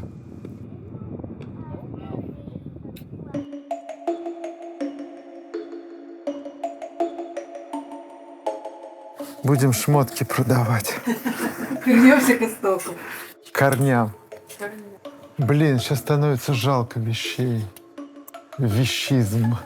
В общем, это большая арт-работа про то, что было когда-то кому-то в жизни важно, и что это, на самом деле это вообще не важно. Сейчас должна быть такая строчка. Настоящее имя вот этого художника. Хорошо. И я пересмотрел свой гардероб, который перестал помещаться, и около 400 предметов решил продать в целях благотворительности. Скорее всего, деньги пойдут на медицину и тактическую медицину для Украины. Вот. Ну, скорее всего, на какие-то медикаменты, кровоостанавливающие и прочие важные вещи. Угу. Ну, сколько вот времени вы это отбирали, вот эти 3 рейла вещей? Несколько дней. Но я до этого готовился несколько месяцев психологически, а потом за несколько дней. Я то же самое сделал с духами. То есть у меня в целом парфюмов их больше 100. Вот. И где-то 70 я оставил, 60-70 я оставил. Вот. И около 40, наверное, 50 перешли в неиспользуемые. То есть у меня парфюм есть до конца жизни. У меня до конца жизни обувь, до конца жизни как пальто во множественном числе. Пальтишки. Пальтишек. И пальтищ до конца жизни точно есть. Вот. Уже благодаря этому не до конца жизни футболок, пиджаков до конца жизни, и вот так. И здесь, да, больше чем 400 предметов. Какие-то мне только подарили, я их никогда не носил. Какие-то я купил и раздумал. Какие-то я очень много носил, и в них уже что-то вложено, и они уже отходились. Например, я перестал практически надевать цветные джинсы, и здесь их много. Здесь огромное количество футболок, в том числе уношенных вдрызг, и у которых есть этот самый какой-то такой, может быть, правильный заряд. Например, вот этот, там, Барбари какие-то вот есть, Маурицио Амадей, прости господи, штаны, которые я не буду носить. Есть, не знаю, Балманы всякие, есть Гуиди. Вот, пожалуйста, Гуиди. Чего-то только нет, вот еще Гуиди. Вот, совсем недавно подарила Таня Лазарева, Боже, храни оппозицию. Я понял, что ничего не спасет, и нужно продать эту вещь. Можешь ли ты мне объяснить, насколько тебя пугало, трогало, не знаю, как ты относился вообще ко всей оппозиционной деятельности Жени? Я из очень оппозиционной семьи. Скажем так, политически активной семьи, которая потом политическая активность перешла в оппозиционность. То есть мы с папой, видимо, когда мне было 4 года, ходили на демонстрацию, которую я просто помню, как по Невскому идет огромное количество людей. Все кричат «Горбачев в отставку». И я кричала тоже, в общем, радостно со всеми. И потом, когда все закончилось, папа, а что такое отставка? Папа говорит, ну вот так, вот так. И я так расстроилась, потому что Горбачев мне очень нравился. Вызывал у меня какие-то очень нежные чувства. Вот. А дальше мы ходили на все митинги в Питере, когда уже началось какое-то протестное движение, уже связанное с нынешней властью. Потому что самое ужасное — это то, что, в общем, когда я получила возможность голосовать уже, в общем, можно было и не голосовать. Причем я помню, как я обожала выборы, когда я была маленькая, всегда ходила с родителями, и я вот прям думала, что вот, когда мне будет 18 лет, я наконец-то смогу ставить галочку и потом смотреть по телевизору, сидеть ночью и смотреть, кто же победит. И вот это вот то, что у меня это лично украли. Это понятно, что это капля в море, но тоже было неприятно. Мы с Евгением на заре нашего сотрудничества делали всякие протестные акции здесь. Там Евгений сидел в какой-то клетке в смирительной рубашке. Потом мы хоронили российскую демократию. То есть, вы понимаете, что я должна была звонить в похоронное бюро. Говорит, спросите, пожалуйста, можно у вас взять гроб на прокат? Говорит, девушка, что? Они говорят, давайте мы поговорим, нам очень жаль, что у вас случилось горе в семье. Я говорю, нет, горя нету никакого в семье, просто гроб мы вам вернем его вот просто в том же виде, в котором заберем. Печатала на этих смирительных рубашках какие-то там портреты. На меня тоже смотрели с огромными глазами в этой студии печати. И как раз это, в общем, очень нравилось все. И я ездила постоянно в Россию. В России я тоже все время, уже когда я жила здесь, все время как-то попадала, ходила там с мамой на всякие митинги. Один из самых запоминающихся опытов был, когда погиб Борис Немцов. Я была у подружки в Норвегии. Я была беременна Алисой. Очень какие-то были такие первый месяц. И я просыпаюсь, читаю новости, говорю, что я поеду в Москву, потому что я просто не могу не поехать. Она говорит, хорошо, давай. И я пишу маме, говорю, мам, давай я тебе куплю билет на поезд из Питера, и давай встречаемся в Москве. Он говорит, да, давай. Но я никогда ни до, ни после не участвовала ни в чем настолько масштабном. И это чувство, когда заворачивает эта огромная толпа, еще холодно, мерзко, и все как-то настолько были действительно сплочены, и там были правильные лозунги, они там то, с чем я не очень согласна. И вот когда заворачивает эта толпа, и ты видишь Кремль, и эта толпа идет, и вот там Кремль, и все кричат «Путин убийца», и это такое... Вот у меня даже мурашки, серьезно, до сих пор. А потом я начала работать на Михаила Борисовича Ходорковского. Когда он только вышел, я занималась проектом, который был связан с политическим онлайн-образованием. И как-то мне всегда очень хотелось внести свой вклад. Женя был в Интерполе, да?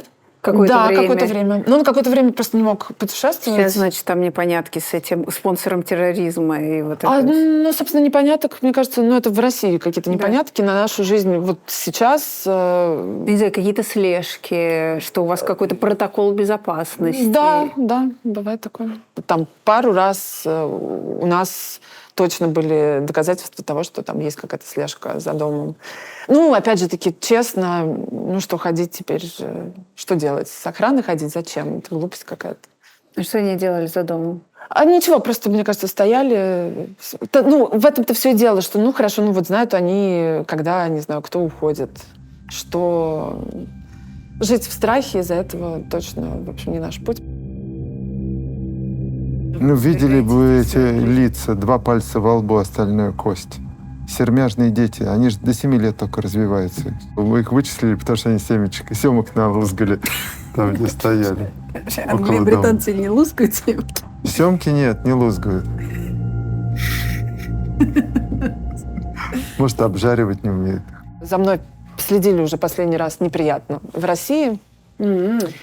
И вот хорошо, вот это было неприятно. Здесь я себя там ты чувствовала небезопасность? Да, там совершенно спокойно. Это был самый такой параноидально неприятный момент. Как ты поняла вообще, что за тобой очень смешно, мне сказал таксист, я вызвала очень рано утром, в воскресенье, пустой абсолютно город, и у меня был очень странный маршрут, мне нужно было отвезти достаточно далеко вещь приятелю, и потом вернуться обратно в отель. И причем это не то, что по прямой куда-то, а прям странный.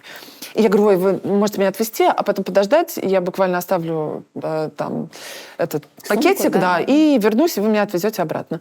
Он говорит, простите, у меня к вам странный вопрос. Я говорю, давайте. Он говорит, а может быть такое, что за вами следят? Я говорю, у меня для вас странный ответ. Может. Я говорю, а почему вы решили? Он говорит, знаете, такой странный маршрут, и время очень странное, и вот просто за нами реально едет одна и та же машина. И он говорит, что, муж ревнивый, да? Я говорю, да, муж ревнивый. И я говорю, давайте проверим.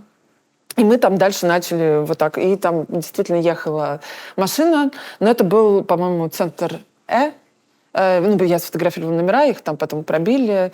Но как-то стало уже, в общем, менее приятно. Смотрите, можно, если страшно и ты параноик, ни в коем случае, конечно, ты не начинаешь жить с Евгением Чичваркиным. А если ты уж в это ввязался, серьезно, оглядываться по сторонам и думать, когда же наконец-то мне подсыпят новичка, можно сойти с ума. Я не фанат такого пути. Я изначально либертарианец, всегда им был. Во-первых, давайте определимся. Вот тут я не понимаю разницу. Чем либерал отличается от либертарианца? Либерал может быть левым. Так. Либерал может быть левым. Человек может топить за абсолютно все внутренние свободы, что ты можешь быть кем угодно, называть себя они, вы, оно. Ты можешь там продавать свою почку, волосы, зубы, все что угодно, автоназиться. Но при этом, если у тебя anxiety, если у тебя выгорание, тебе должны платить на работе, ты не можешь раздаться со своим домашним питомцем, ты обязательно его должен привести, даже если ты хирург, вот, с собой, потому что ты не можешь без него жить. Ах, ты живешь далеко, но вот время, пока ты едешь, тебе должны зачитываться. Голосовать могут люди из психбольницы тоже, потому что они тоже личности. А еще могут голосовать дельфины, потому что они признаны личностями и так далее.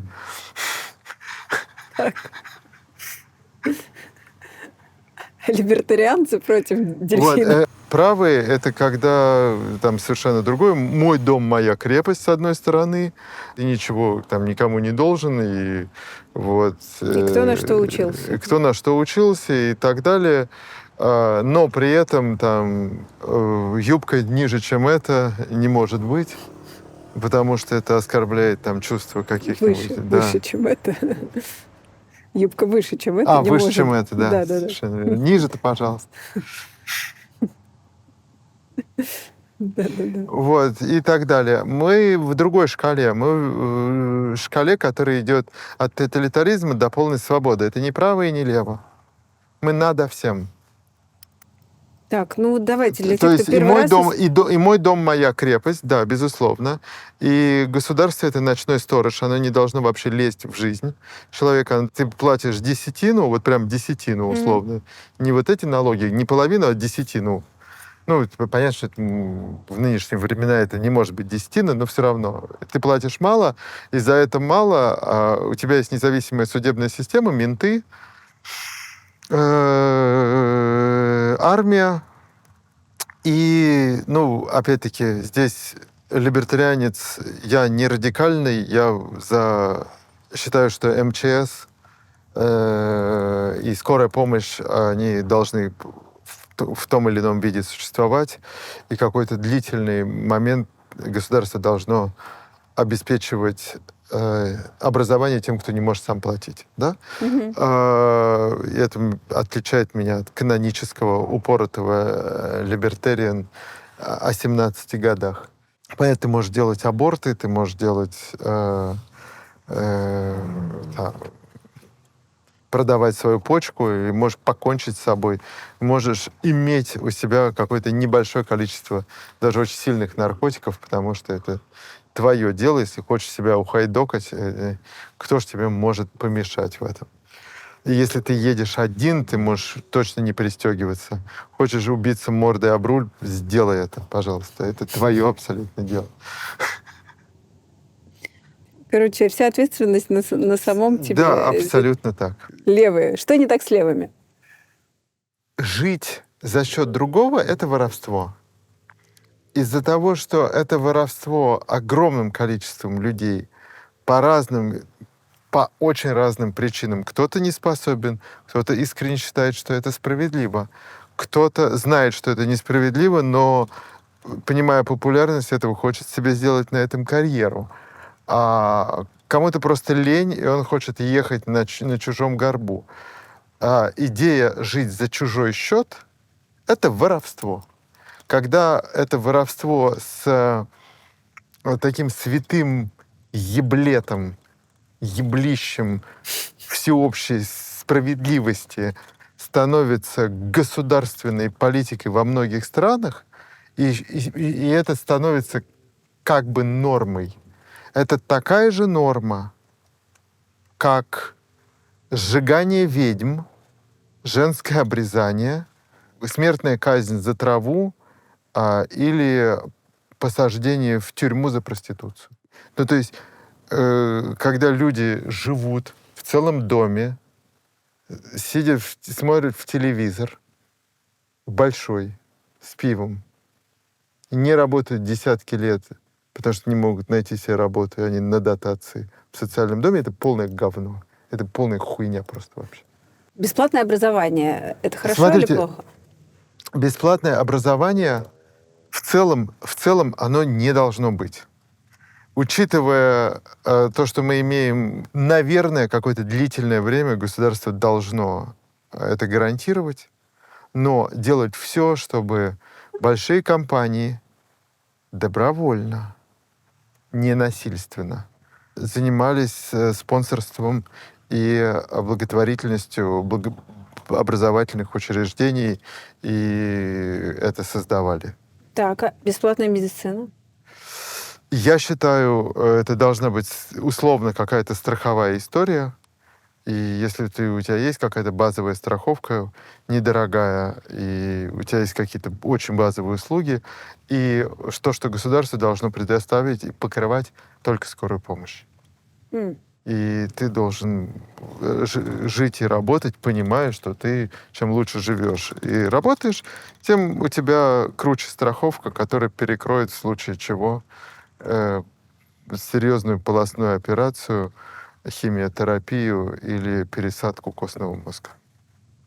Я просто, знаете, когда об этом начинаю думать, я думаю, что в такой стране, как Россия... Люди безответственные ни хера делать не будут. Безусловно, все провалится, если это применить прямо сейчас на это общество. Или есть класс людей, которые, как у нас принято говорить, в 90-е все оттяпали, разобрали, и дальше они будут передавать это все своим детям, и так до бесконечности.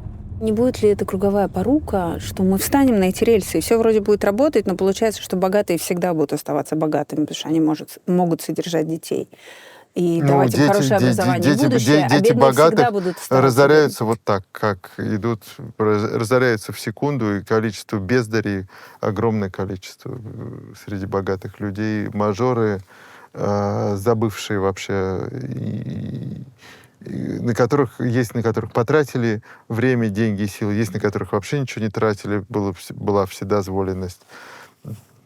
Абсолютно нет. Нынешние феноменальные технологии образования позволяют тебе быть образованным и сделать стартап с нихуя.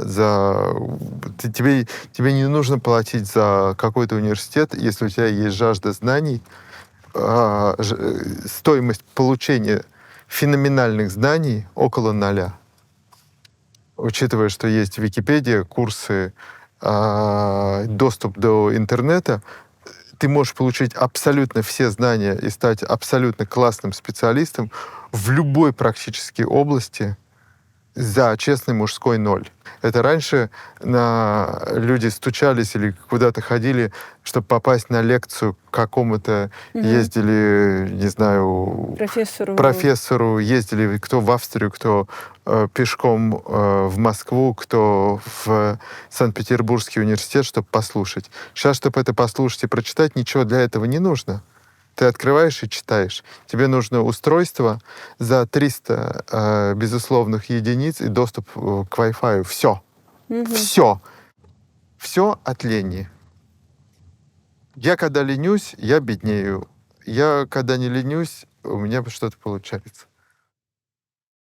Вот. Вы смотрите, 20-летней давности жопа Готье. Смотрите. Периода такого. Если кто-то хочет стать гей-иконой, купите вот это. Это прямой путь, абсолютно. Прямое попадание. Когда-нибудь вам прилетало вообще за наряды? Ой, да постоянно, не постоянно. Там никто ничего не понимает все время. Мне вообще мне все меньше интересно, что кто-то понимает. Как пела Умка, Аня Герасимова, чем смешнее артисту в одиночку, тем для современников печальнее. Вот. Поэтому, так как мне все смешнее и смешнее в одиночку, мне абсолютно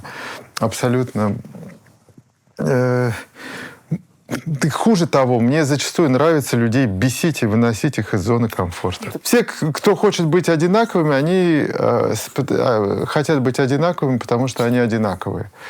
Вот. Поэтому от них не нужно ничего ожидать. Вот. Они в глубоком туннеле, и их даже не смешно бесить. Вот Денис Симачев. Вот, не буду я ходить с надписью «Вдруг» больше. Почему? Потому что все уже не вдруг. Я не знаю, какое место вы отводите себе в, ну, как сказать, в жизни Алексея, да, или в деятельности Алексея? Совсем небольшое. Называете ли вы там Совсем небольшое. соучастником, Но очень давно. спонсором? Я какую-то роль сыграл, безусловно, в 2018 году, когда они избирались, и у меня был большой фандрайзинг. Мы каждый раз включались, когда его арестовывали. Я его поддержал в 2010 году, когда мы делали какой-то конкурс. В 2011 году мы познакомились здесь.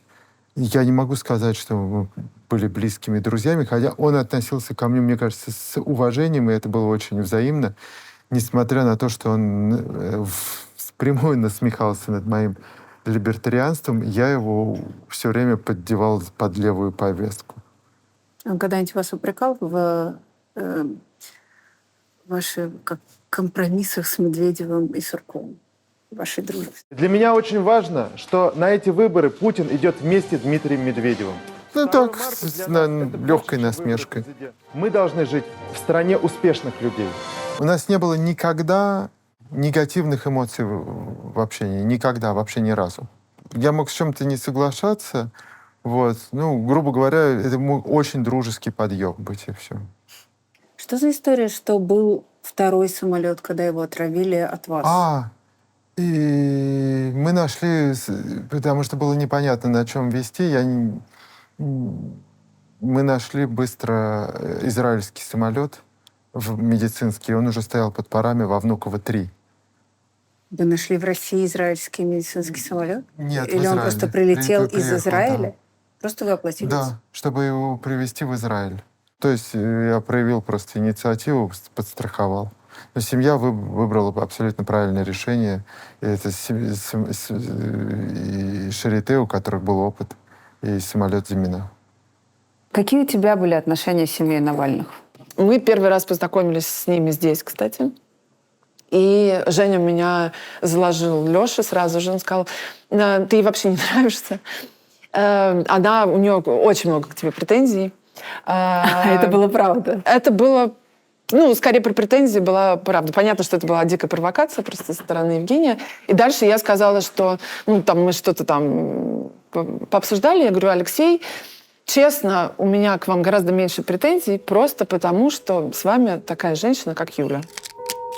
Это была чистая правда. То есть у меня Юля часть претензий к Лёше точно снимала, потому что я очень редко, когда схожусь, во-первых, с женщинами вот так, чтобы просто... Мы с ней как-то очень быстро, наверное, стали приятельствовать. У меня к ней огромная симпатия всегда была и огромное уважение. В ней столько понимания, как себя вести, в какой ситуации, просто врожденного. И так все правильно, тактично, везде правильные акценты. Никогда она, не притягивала внимание на себя. И при этом ее просто как она себя несет, как минимум для первой леди, но и как для политика тоже. Это изначальные данные феноменальные. И, конечно, я очень благодарна, не знаю чему, видимо, Жене, потому что я думаю, что это была его идея, что мы поехали, когда Лёша восстанавливался в Германии, что мы тогда к ним съездили, и мы провели пару дней там совершенно в какой-то такой идиллии. Была потрясающая погода, мы гуляли по горам, и мы обсуждали, прямо мы ему задавали вопросы: а что с армией? Там будем делать. Судьбу России. Да. Причем это так, вот так, а может быть вот так. А что там, не знаю, с образованием? А что с люстрацией? А что... И причем, мы ходили вчетвером и как-то это все обсуждали. И было очень здорово, и так тепло. И, конечно, пытались ему сказать, что не стоит возвращаться, но там кто бы что ни говорил, понятно, что он никого бы не послушал. Вот это вещь. В этой вещи я ходил больше 10 лет. Это А у меня такие были две. На одной был Распутин, а другой Александр II. Она абсолютно историческая. Может, я ее передумаю и не стану продавать. Вот. Конечно, с русским царем, пусть и самым приличным, ходить сейчас не очень. Вот. А что, догадываются? Кроме вас-то кто-нибудь знает, кто это? А мне достаточно, чтобы я знал. Вот. Но, опять-таки, человек, который вот-вот хотел сделать Конституцию, его взяли и убили. Как вы узнали о смерти Алексея? Ой. За 2 дня и за день до этого я пробежал 2 марафона на лыжах. И я что-то утром просыпаюсь, говорю, что-то я не очень себя хорошо чувствую. Плюс я реально очень устал, и давай я высплюсь и приеду к вам на обед. И мы решили, что это будет ранний обед в Эль Парадизо. Это желтый, ярко-желтый, посреди белого снега и голубого неба ресторан, который называется «Рай». 2200 или 2400 над уровнем моря, то есть 800 метров над Сен-Морицем, вся Сен-Морицевская долина открывается, прямо рай настоящий. Я туда еду, и на подъемнике пешочком иду, дохожу, я смотрю, Таня плачет. Думаю, может быть, что-то опять какой-то внутренний какой-то конфликт, кто-то с кем-то поругался. Я говорю, что случилось? Он говорит, Лешу убили. Нет. Нет, вброс. Откуда? Говорит, мне уже звонили BBC, звонили эти. Я погружаюсь в телефон и, памятуя о том... В общем, я собираюсь и бегу звонить Юле, чтобы она не ездила. Вы боялись, что она поступит так же, как Она муж? собиралась. Она мне ответила. Она мне ответила отказом, и я звоню МБХ, который там же. Я говорю, вот вы же там же. И он не решился подойти. А вы хотели, чтобы он ее уговорил остаться? Я позвонил еще коллеге, сказал, что она собирается ехать. Говорит, ну да, конечно. Я говорю, вы что, ёбнулись, что ли?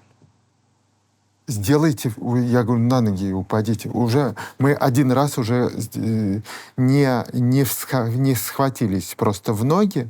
У меня через 2 часа рухнула иммунная система. Я выгляжу как абсолютная, наверное, девочка сейчас в каком-нибудь фильме про, я не знаю, история Оксаны Пушкиной или там, не знаю, еще какой-то сопливый какого-то сериала, какой-то хуйни. Я не верил всегда, когда про это говорили другие, но, в общем, я от своего организма такого не ожидал. Он просто рухнул, просто рассыпался. Мне первый раз прописали стероиды и сказали, что я одновременно получил бронхит, которого у меня не было 35 лет. Бронхит, еще что-то, я уже не помню название, и ковид одновременно. О, Господи. Ну, то есть на несколько часов иммунная система просто отключилась. Но у меня не было скорби. Я под давлением Татьяны, под прям агрессивным давлением Татьяны, изменил себе, приехал на поминки Алексея. Меня внутри раздирало, я приехал на поминки Алексея в Вильнюс. И то, наверное, мне кажется, все пожалели, что меня позвали туда.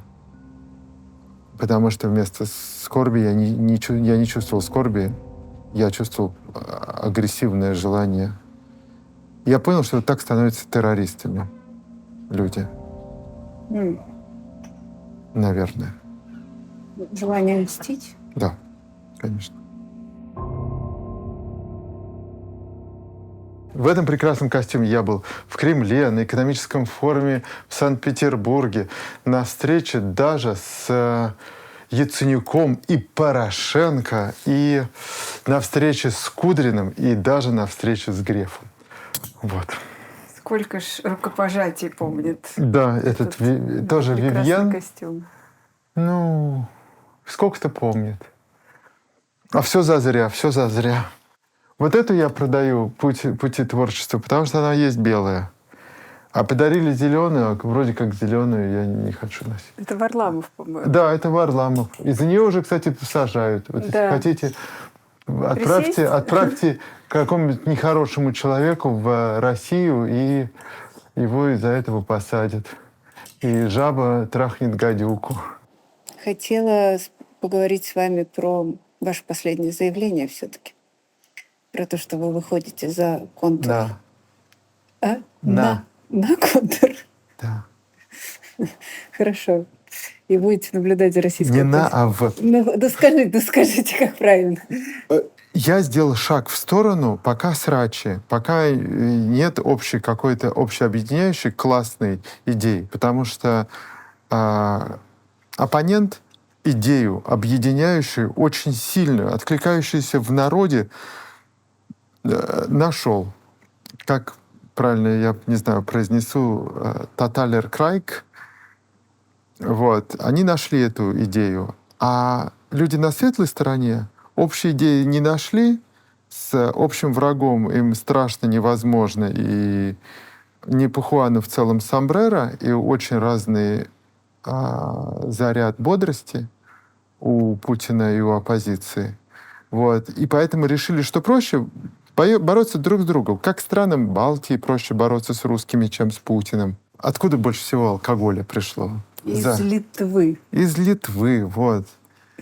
Самый большой импортер вина Самый в России. большой импортер Литва, потому что, несмотря на уверение Греты Тунберг, солнце не заходит больше над Балтией, и виноград пошел что надо. Вот. И при этом мой отец в Литву прилететь не может, так как он русский, с паспортом российским и с шенгенской визой не может прилететь. Вот. А зарабатывать на России вполне могут. Потому что воевать с русскими, особенно уехавшими, особенно на светлой стороне, легко и удобно. Вот. А воевать с Путиным тяжело, страшно, опасно. У него куча агентов, куча бабок, влияние и атомная бомба. И также оппозиция. Воевать одному оппозиционером с другим, уехавшим, легко, удобно, и можно одержать победу. А с Путиным долго, тяжело, и победу поддержать сложно. Вот и все увлеклись вот этой внутрянкой, вот, над идеей, над сверхидеей, над сверхзадачей. Никто не задумывается.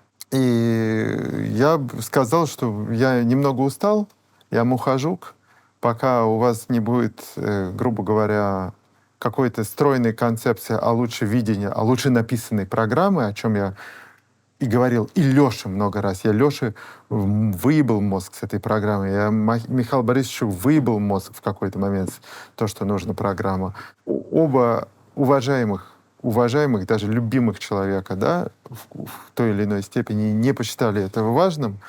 Вот. И я в какой-то момент, мне здесь нужно свои дыры лечить, и я подумал, и вот я сделаю паузу в своих протестах, маршах и прочих. Будет какая-то классная идея, я поддержу, общая, большая, красивая. Путь к процветанию после Путина. Вот какой он. Вот когда вы говорите, я ушел в сторону наблюдать, что это значит? Шаг в сторону. Ну, вы по-прежнему выступаете на всем Пассивно. оппозиционном телевидении, все равно высказываете свою точку зрения по поводу политики. Что для вас-то изменилось? Я попытался остатки своей репутации повлиять на этих людей и сказать, что то, что они делают, при всем уважении иногда к обеим сторонам, омерзительно.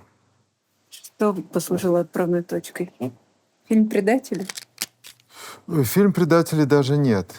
Я считаю, это большая ошибка. Просто ошибка. Вот. Но даже все имеют право на ошибку. Мария Певчих сделала столько классных расследований и работ что одна ошибка для меня, я же не британский суд, где одна херня отравляет весь кейс.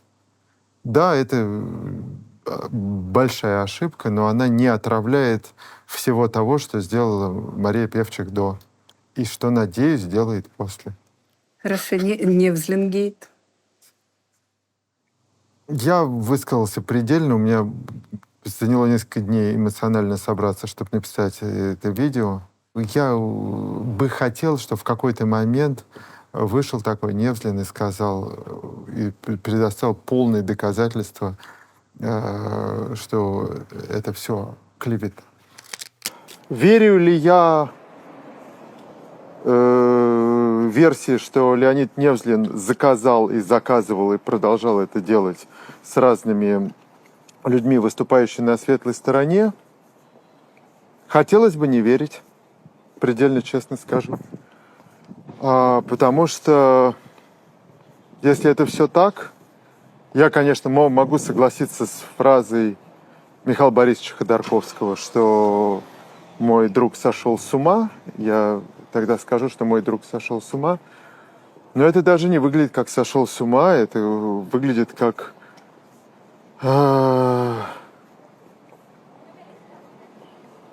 то, что та версия, которая была у прокуратуры, с которой не соглашался сначала ЮКОС, а потом весь мир, начинает выглядеть очень логичной, если это все правда. И хуже удара по репутации своего же друга, приятеля, долгое время коллеги Михаила Борисовича Ходорковского, это сложно вообще представить. В этом вашем обращении долгом, которое вы в Инстаграм свой выложили, по мне как будто видно, как вы подбираете действительно слова, потому что, поправьте, если я не права, столкнулись впервые два ваших вот уважаемых вами человека. Я имею в виду, что вот там как будто замешан Ходорковский. И вроде это хотя команда бы вы-то Навального. понимаете, что он и... не замешан? Или вы не понимаете? Хорошо. Ходорковский точно не замешан, потому что у него, как у любого человека, безусловно, есть какая-то шкала компромиссов, но уничтожить все созданное, всю свою репутацию с 2003 года вот одним действием, он точно не идиот. Ему могут не нравиться люди, он может высказываться, он может обвинять, но эту черту он бы никогда не смог переступить. Нет, там сейчас идет спор у всех, знал он или не знал. А документы болтались, документы обвиняющие болтались за 2 месяца до этого. И у него они болтались, и он ничего не сделал. Он сказал: Леонид, подай заявление в полицию, в прокуратуру всех сторон. Это серьезное обвинение. Вот это он точно сделал. Есть такое, что здесь столкнулись два ваших близких единомышленника? Да, безусловно, это в целом это удар по всей оппозиции. Даже если вилки найдутся, грубо говоря, осадок останется. Да, это удар по всему движению, всему. Даже вообще те люди, которые вообще никак не связаны с этим гейтом, и на них это тоже отразилось. Я надеюсь, что это все участники понимают. Жень, Хорошо, они ни хера не понимают. Вот. Мне бы хотелось, чтобы понимали. Жень, Ходорковский или Навальный? Смотрите, один государственник за большое государство, сильное и мощное, но при этом очень большую делегирование полномочий в регионах. Например, дословно цитаты. Если в Хасавюрте они считают, что ходим в бурках и салона Евросети не будет, значит, все ходят в бурках, и салона Евросети не будет. Это Ходорковский, да? Вот. Но при этом это вот огромный организм, тонко, мудро управляющийся, очень сильным, понятно. Понятно, нет места ни коррупции, ничему, это работающие суды и прочее, но на местах достаточно большое творчество, что и как кто может делать. Это полная федерализация. И вот этот организм, вот он вот так вот живет, и ты должен знать законы и налоги, перемещаясь без виз внутри. И Навальный — это скорее некая такая шведская модель, которая принято считать социализмом, но скорее из-за достаточно ядерных налогов. Там абсолютно бесплатное образование, медицина, очень классная, очень некоррупционная, поддержка малых, поддержка этих, поддержка тех за счет, понятно, богатых, которые Счет вас. должны еще сдать то, что если они 30 лет назад что-то не доплатили. Так. Это был большой тоже спор и последний. Это большое государство, это большое государство. Я за маленькое государство. Ни тот, ни Я другой. в целом, по большому счету, ни тот, ни другой. Я либертариан. Для меня государство должно быть маленькое. А салон Евросети будет или не будет, это решается арендатором или продавцом земли, и в любом месте можно сделать салон Евросети. И в любом месте ты, если хочешь, можешь ходить в бурке, ты ходишь в бурке, а ходишь сходить с пирсингом в животе, ходишь с пирсингом в животе. Почему тогда ваша дочь Алиса, крестная дочь Михаила Борисовича Ходорковского? В тот момент, как сказала Татьяна, он осуществляет ту самую ролевую модель, которой не хватает в семье.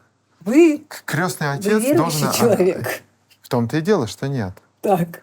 То есть для меня эта концепция, понимаете, она не... Я уважаю эту концепцию, но она не исходит от меня. Вот. Она сказала, что это должен быть обязательно еврей, обязательно сидевший. Вот. Евреи еще покрестить. Да. Все хорошо в этом. Вот. И поэтому у двух наших детей вот так вот сложилось.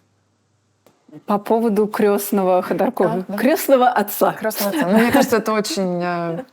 Мне очень концептуально это все нравится, что крестный отец. Да. Концепция моя заключается в том, что ты даешь ребенку человека, который не является частью семьи, ты его плюс выбираешь, который ему может дать то, что не может дать семья.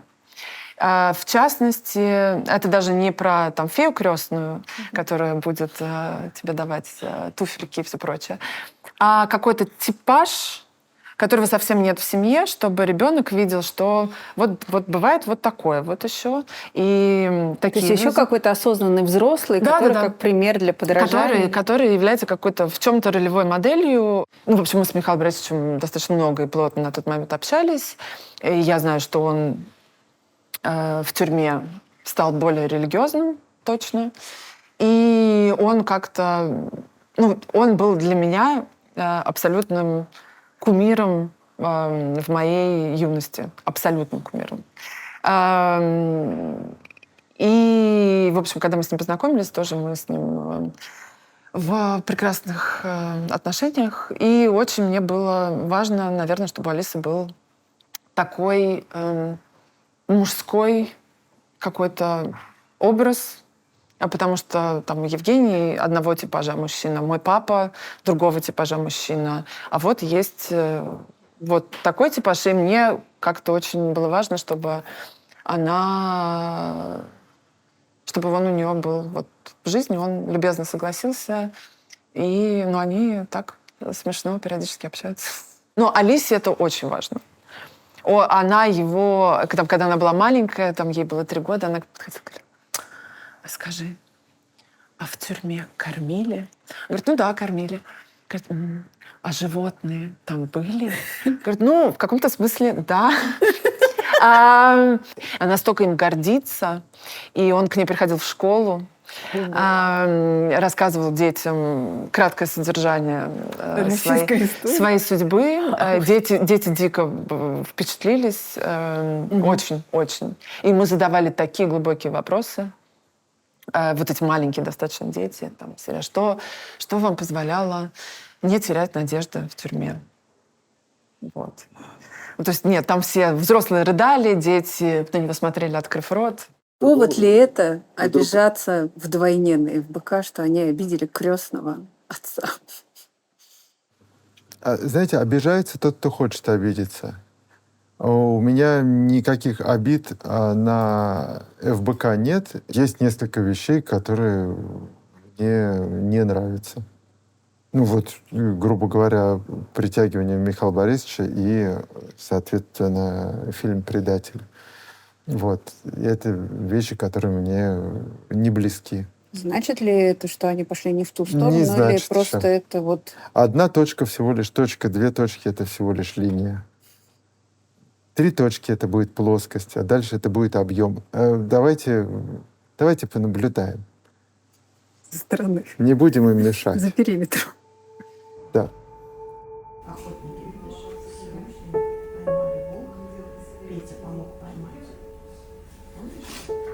Как тебя изменили дети? Я стала сдержаннее, наверное. Я гораздо больше делегирую, что тоже мне очень помогает в работе. И при этом я никогда не буду, когда я себя описываю, знаете, как там, не знаю, в Инстаграме... Мать двух ангелочков. Да, мать двух ангелочков. У меня это на каком-то, не знаю, может быть, 3-м, 4-м месте. Я очень их всех люблю, они очень классные. Но, честно, это не дело моей жизни. И я не могу сказать, что я создана была для материнства. Это кино, в общем, не для всех. Мне кажется.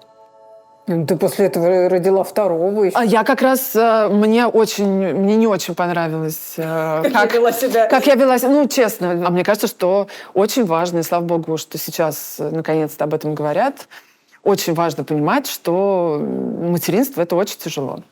И что это постоянное чувство вины, то перед детьми, то перед сотрудниками, то перед собой, то перед партнером, то еще перед кем-то, то перед обществом, что это физически очень тяжело, и что действительно кажется, что это самая естественная вещь, и ты вот сейчас, как рыба в воде... Природа тебе все даст, Да, но, честно, это не так. Это было твое желание? Ты хотела ребенка? Очень. Или вот так Женя настоял, что это его Нет, было? я хотела ребенка так, что вот практически я ни о чем другом думать не могла.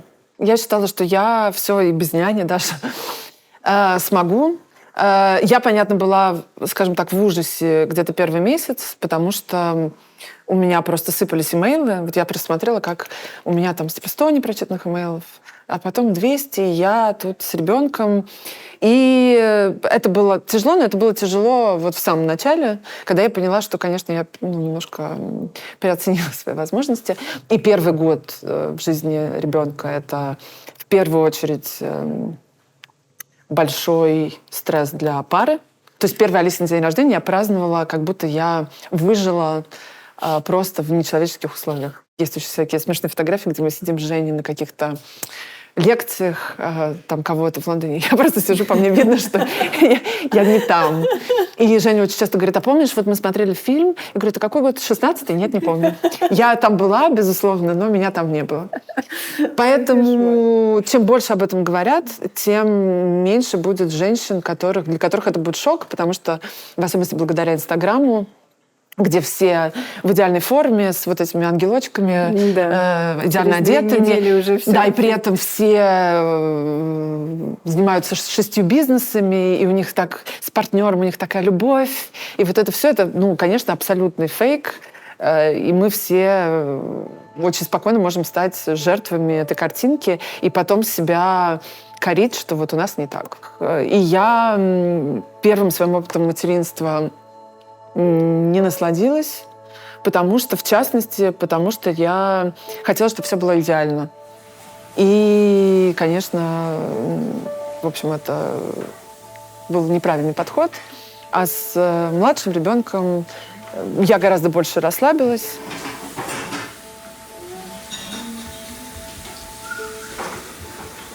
И также мы с ним обсудили этот факт, что Волт откроется без света. Насколько вот твое сегодняшнее дизайн-бюро, это вот такое, тебе было самой нужно отделиться? О, да. Да? Да. Что я сама могу и без Я тебя. настолько...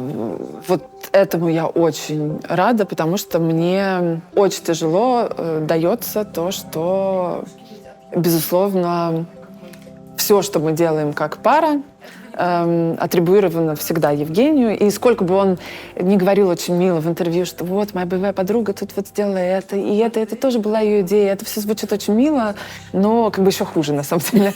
Я начала интересоваться дизайном, наверное, когда мы строили гедонизм.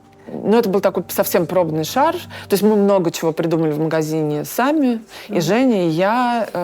У нас были, понятно, дизайнеры, которые там рисовали рабочку и все прочее. Но как-то они не фонтанировали креативом. Я в этом плане была ужасным совершенно клиентом. Есть такой мем, что мы делаем все, вы платите нам 5000 евро. Мы все делаем, но вы комментируете, вы платите нам 7000 евро. Все делаете вы, а мы просто смотрим, вы платите нам 10 000 евро. И даже не в этом дело, мне просто дико нравился процесс. Вот я там копалась, искала там какую-то мебель или каких-то подрядчиков, или какие-то идеи. И я понимала, что настолько мне нравится этот процесс, именно такой, какая-то детективная даже немного работа, что вот тебе нужно найти, построить какой-то алгоритм, за счет которого ты найдешь то, что тебе нужно. И мне очень хотелось заниматься чем-то отдельным. И даже, на самом деле, ни одного клиента через Евгения к нам пока что не пришло. Я получаю огромное удовольствие, что это только мое. Ну и там все равно все считают, конечно же, что Евгений там где-то сидит и что-то там вместе со мной делает, или там финансирует это как-то. Да. Хотя, это требовало каких-то Нет, денег? в этом прелесть абсолютно этого бизнеса, что это требует креатива, и, понятно, есть зарплата там у команды, но поскольку есть проект, есть команда, которая набирается под проект из там, фрилансеров в основном. А так есть вот моя коллега основная, и я, и мы, в общем, там понятно, что получаем от этого какой-то гешефт приятный, вот, и совершенно никак от Евгения не зависим. Когда последний раз Татьяна вас удивляла? Удивился старик, испугался.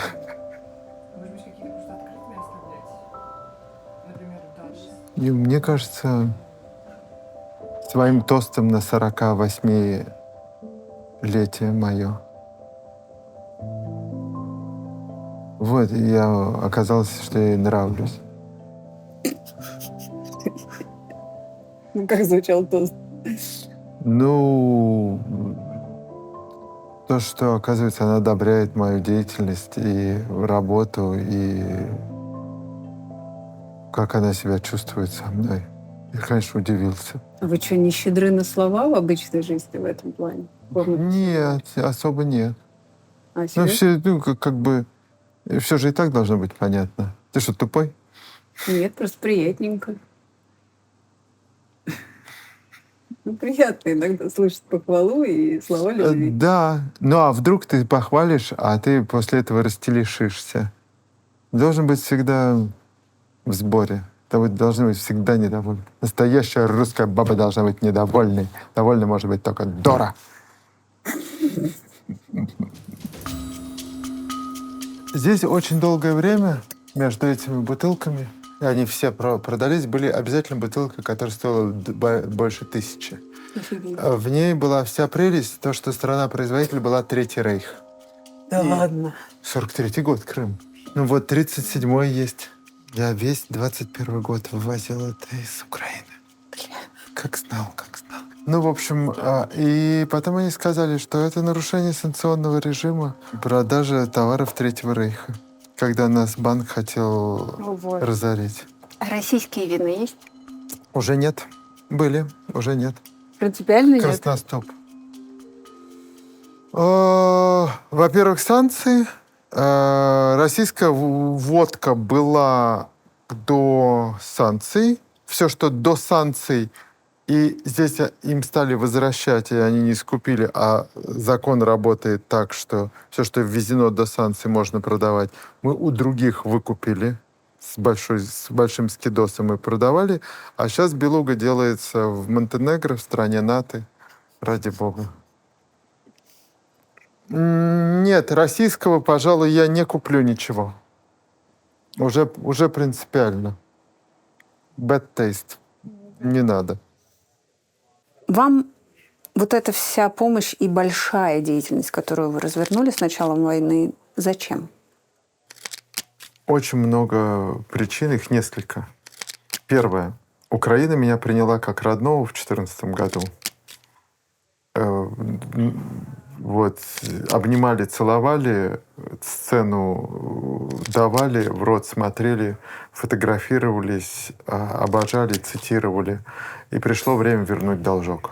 Давайте напомним, что это был за период. Что значит приняла как родного в 2014 году? Приехал в 2014 году, позвали выступать и тут, и там, и все, что я там говорил, оно как-то пришлось и зашло. И мне очень понравилось. Просто у вас были что, гастроли как популярного Гастроли человека? как у популярного человека. Но в целом приняли как родного, и нужно было отблагодарить в момент, когда от моего имени напали. А напали в том числе от моего имени, как от всех русских. Второе, я лечу психику таким образом. Когда на складе выгружается медицина, я никогда так себя хорошо не чувствую, как в этот момент. Когда в перинатальный центр Львовский поставили ИВЛ за 103 тысячи, какой-то очень сложный аппарат, который очень недоношенных детей и вентилирует легкие и контролирует, что все нормально с человеком. И там дети до килограмма. Помогает медикам довынашивать детей до килограмма весом. Вот. И ты понимаешь, что ты не зря живешь в этот момент.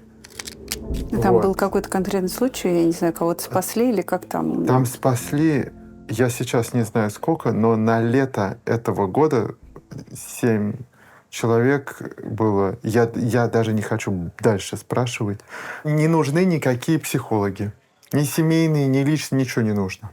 Если у тебя есть грузовичок, который раз в несколько месяцев ты можешь отвезти с медицинкой в Украину. Почему вам важно делать это самому? Это я таким образом другим людям, для которых я все еще Чеваркин, показываю, как нужно поступать в такой ситуации. Когда от твоего имени просто разносят в щепки огромную соседнюю, классную, добрую, добродушную, миролюбивую изначально страну. А третья причина — месть. Российской Федерации. Да. Государству. На ваши деньги в Россию летят ракеты? Нет. На ваши деньги Нет. убивали людей Нет. в России? Нет, ни разу. Это принципиальная позиция? Абсолютно принципиальная позиция. На наши деньги на солдатах были турникеты, которые спасали их от обескровливания и потери конечностей и потери сознания от обескровливания. На иглы, катетеры, аптечки.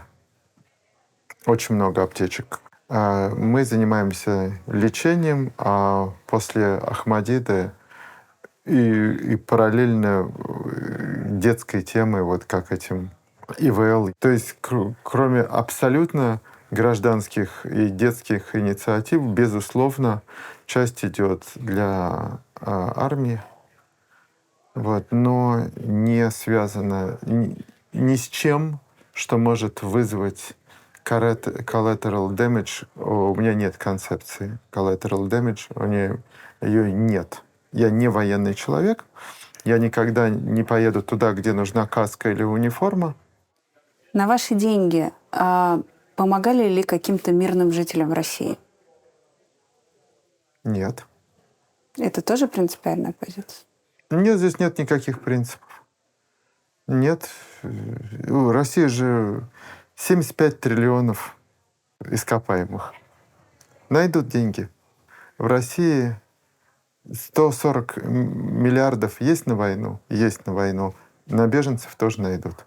Пропагандистский чудовищный канал, где зарплата у какого-нибудь Соловьева, сколько там миллионов долларов в год, собирает смс-ками на помощь этим, это просто омерзительно. Страна, которая в 3 смены производит бомбы и ракеты, не может разместить беженцев, непонятно. До свидания. Сами. Жень, но тем не менее, каждый раз, когда вам задаются вопросы про бизнес, который молчит, и там ваших приятелей, которые молчат, вы их как-то всегда защищаете в этом плане, что человек имеет право на молчание, что вот... Я сам не смелый и не имею права от других требовать быть смелыми. Люди, я долго был тоже не смелый, и хуже того, что молчал, еще в коллаборации вступал. И договорные матчи поигрывал, не то чтобы часто. Вы имеете в виду Медведева или Да, безусловно. Суркова или что-то в этом роде? Безусловно. А вы себе когда-нибудь представляли, я понимаю, что это если бы да кабы, но были ли у вас такие мысли, что будь вы на позиции своей 2004 года, при статусе и деньгах там, как бы вы Сейчас сегодня вели себя? тихо, спокойно сидел бы. У меня были бы туристические деревни, я бы наконец стал миллиардером из-за внутреннего туризма. Потому что у меня они были бы лучше, чем у всех. Ну и как бы вы вели себя относительно Украины при таком статусе и деньгах? Через VPN бы смотрел бы новости. И молчали? Конечно. Конечно. Ну что, вот это все, что строил 20 лет, уронить за это, конечно, молчал бы. И они молчат. Давайте будем честны, ну что... Я не знаю, где-то грань, я не знаю, человеческого достоинства, самоуважения. Нет никакого, нет ни достоинства, ни самоуважения. Это ситуативный маркетинг. Импульсная зона. Ситуативный маркетинг в импульсной зоне. Вот мне повезло, что тогда я взбрыкнул и психанул, и у меня развязан язык, говорю все, что думаю. Вот мне вот так вот повезло. А не повезло бы, сидел бы заложником своих бы денег. Оправдывал бы себя. Может быть, выцерквился бы. При всем при этом, то, что вы делаете в Украине сегодня, есть ли хоть один украинец, который все еще считает вас плохим русским? Конечно. Их не один. Я думаю, что их 1 миллион, как минимум. Конечно. Это же так просто. А чем вы плохо? Где русский должен быть 200-м? Абсолютно. Как в их устах звучит то, что вы помогаете? Это вам зачем тогда? Чтобы... Отбелиться, чтобы дальше отмывать деньги. Не знаю. Но вы злитесь на этих людей? Как это? Что я еще должен сделать? Чтобы... Хорошо, Не знаю, важно ли вам хорошо, доказать? ты рубишь дрова, взмок. Тебя полетел, укусил комар в том месте, где ты не попшикал. Ты злишься на него? Обидно. Обидно, вот. Это комар. Этих комаров 1 миллион, вы говорите. Комаров вообще много. Честно, от медиков и военных я готов принимать упреки и готов объяснять, готов вступать в диалог. От украинских медиков и военных. Остальные категории граждан меня не интересуют.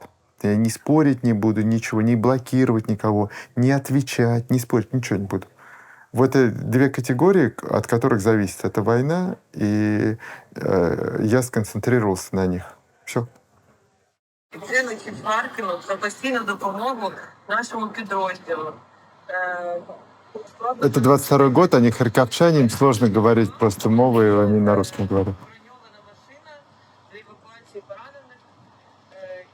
И они на ней потом попали под обстрел. Из колеса не осталось ничего, просто в пустоту.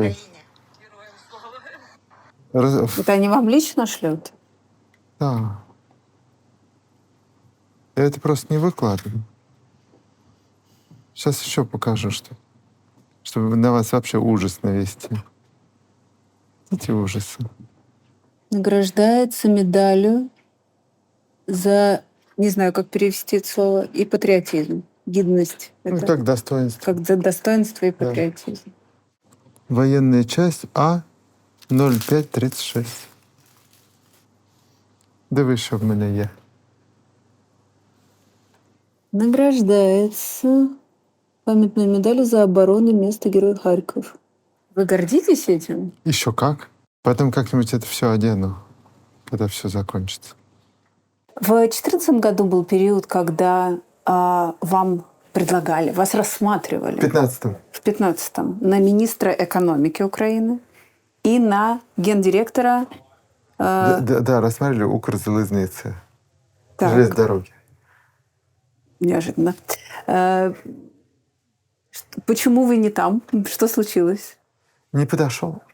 А это была их инициатива. Мне бы это не могло прийти в голову. После ваших успешных гастролей реально пришли люди, что сказали, не хочешь ли ты? Да. Ну, тогда у той власти им очень хотелось получить кредитов. Нужно было показать, что у нас очень открыто, как когда-то в Грузии, много иностранцев, что эти все кредиты не пропадут. Вас позвали на собеседование. Да, задавали вопросы. В дневное спокойное время с Яценюком пришел на эту самую... Вот там, где Майдан разгоняли. Большое серое здание. Так. Поговорил, поотвечал на вопросы про образование, про видение, про свое. Я честно рассказал, что я либертарианец и буду делать все, чтобы государство было как можно меньше в жизни людей. Потом встреча с Порошенко с 0 часов до 2 часов ночи. А вам хотелось? Или это было просто по приколу? Ну, типа... Нет, никакого прикола, я серьезно. Я не верил, что это получится, но отнесся к предложению серьезно, потому что лавры Кахи Бендукидзе не давали, не дают, никогда не дадут мне покоя. Никогда. Ну, то есть вот роль министра экономики, это прям... Вы прям знаете, что там делать? Все, что касается торговли, вот даже я могу утверждать, что понимаю лучше, чем эти здесь. Они ни хера тоже не отдупляют. Что касается производства, там понятно, что у меня нет квалификации. Там нужны люди, которые... Принципы понятны, но куча деталей, которые требуют глубоких знаний, погружений и так далее. Вы не боитесь, что в какой-то момент с вами сыграют злую шутку? Предположим, на этом посту ваша же заносчивость, как вы говорите, в Запросто бизнесе. может быть. Запросто может быть. Поэтому мы все молимся на Хавьера Милея, потому что если у него получится, то мой потенциальный рейтинг возрастает сразу. Теперь моя очередь обвинить вас, что вы плохой русский, в том, что не есть ли то, что вся ваша сегодняшняя помощь Украине – это задел на будущее в новой стране? Абсолютно запросто может быть и так. Абсолютно запросто может быть и так. Мы этого не знаем.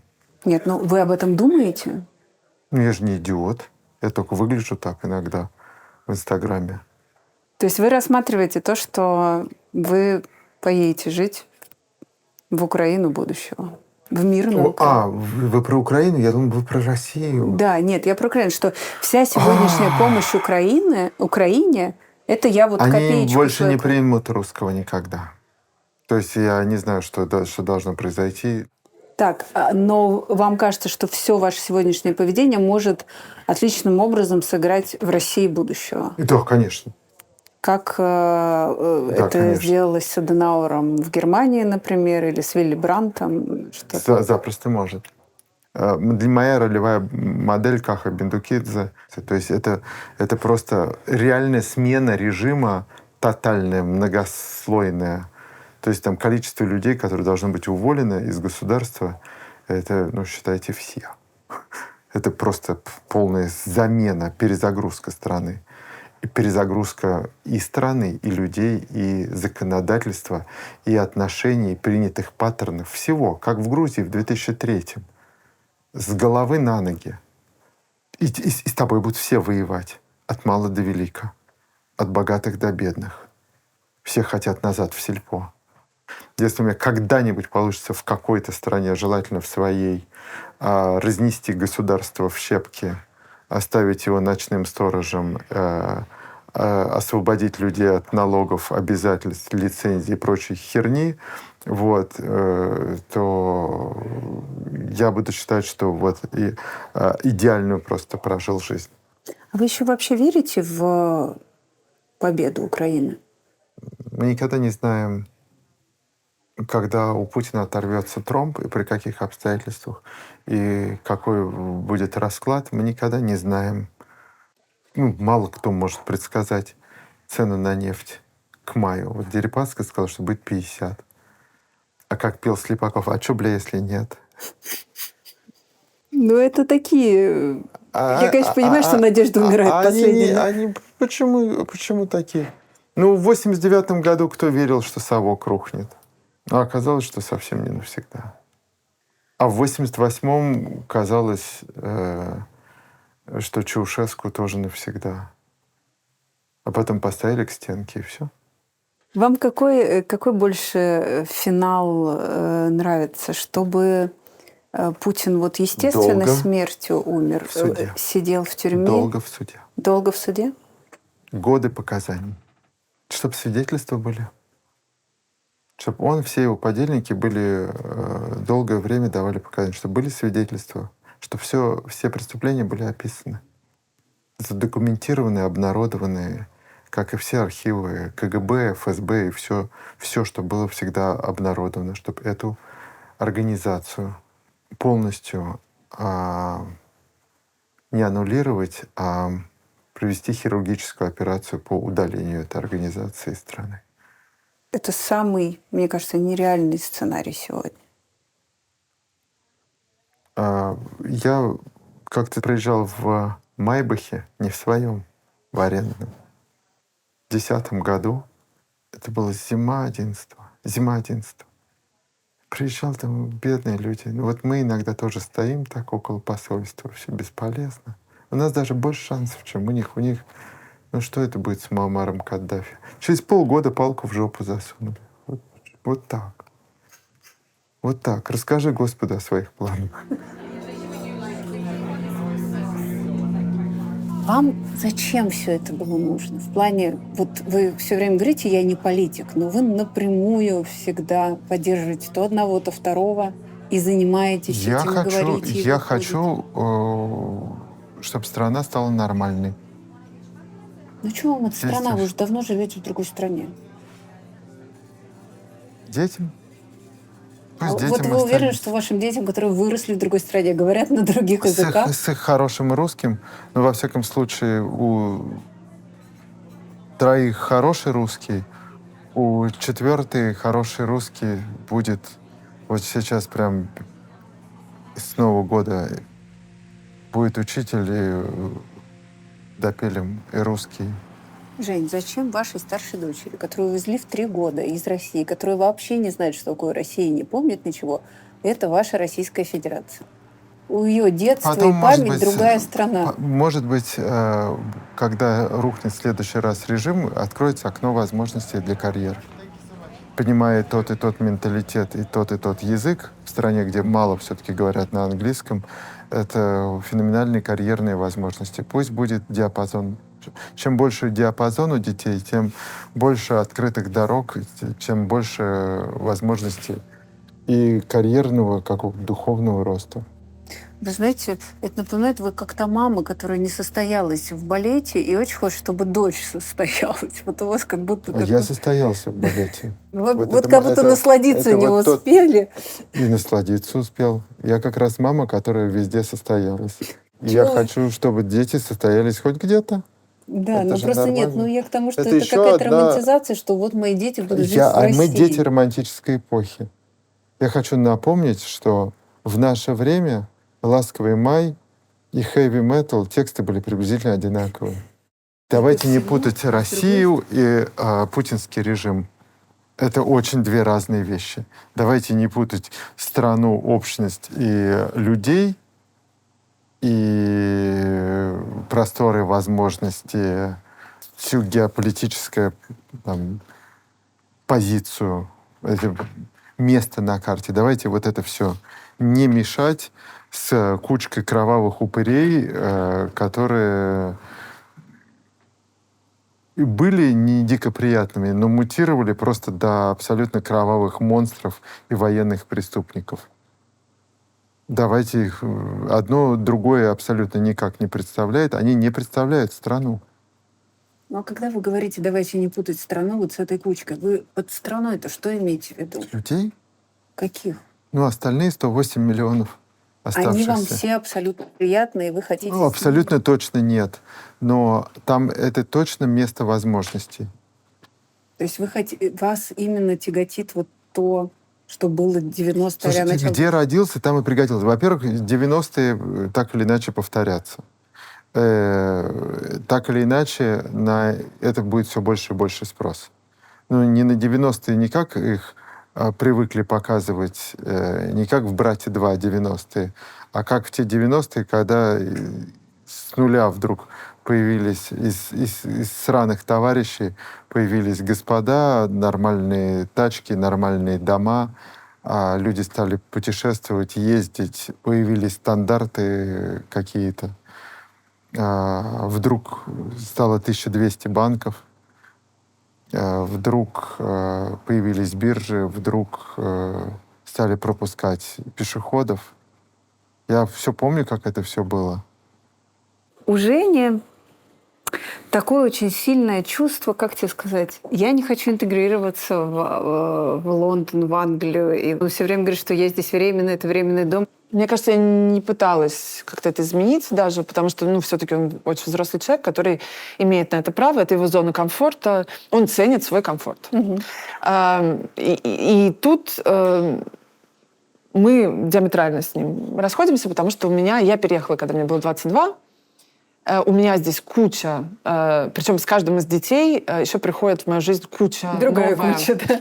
И что очень классно, потому что ты, с одной стороны, часто в 37 лет уже друзей ты завел достаточно, новые тебе не нужны, но здесь на самом деле очень, очень много очень классных людей, и ты из каждого, из детского сада, почему нет? Вот мы сегодня вечером, я иду как это не ужасно звучит, с мамами из Алисиного детского сада, которые не закончили 5 лет назад, ужинать не потому, что мне нужно, и не потому, что, не знаю, а просто потому, что мы хотим, потому что все очень классные. И мы до сих пор общаемся. И плюс у меня моя начальная какая-то группа друзей, когда я только сюда переехала.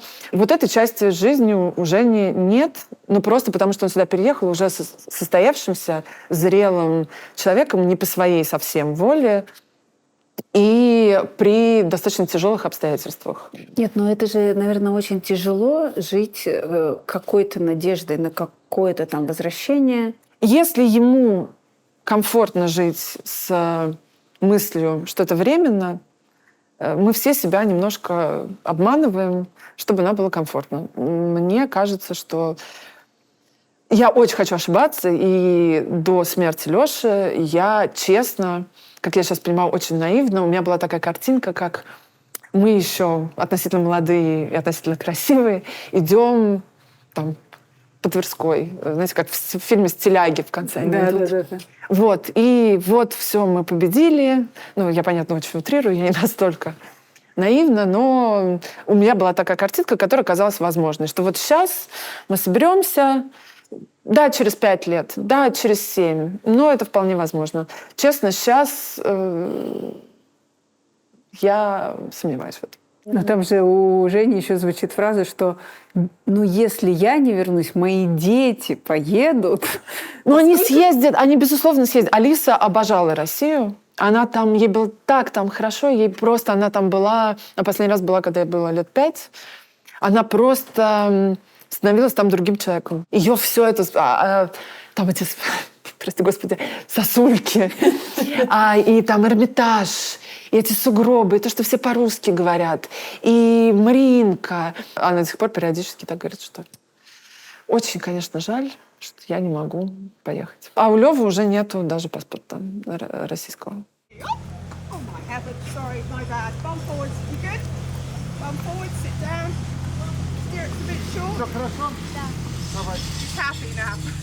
Вы можете мне описать Москву, которую вы помните?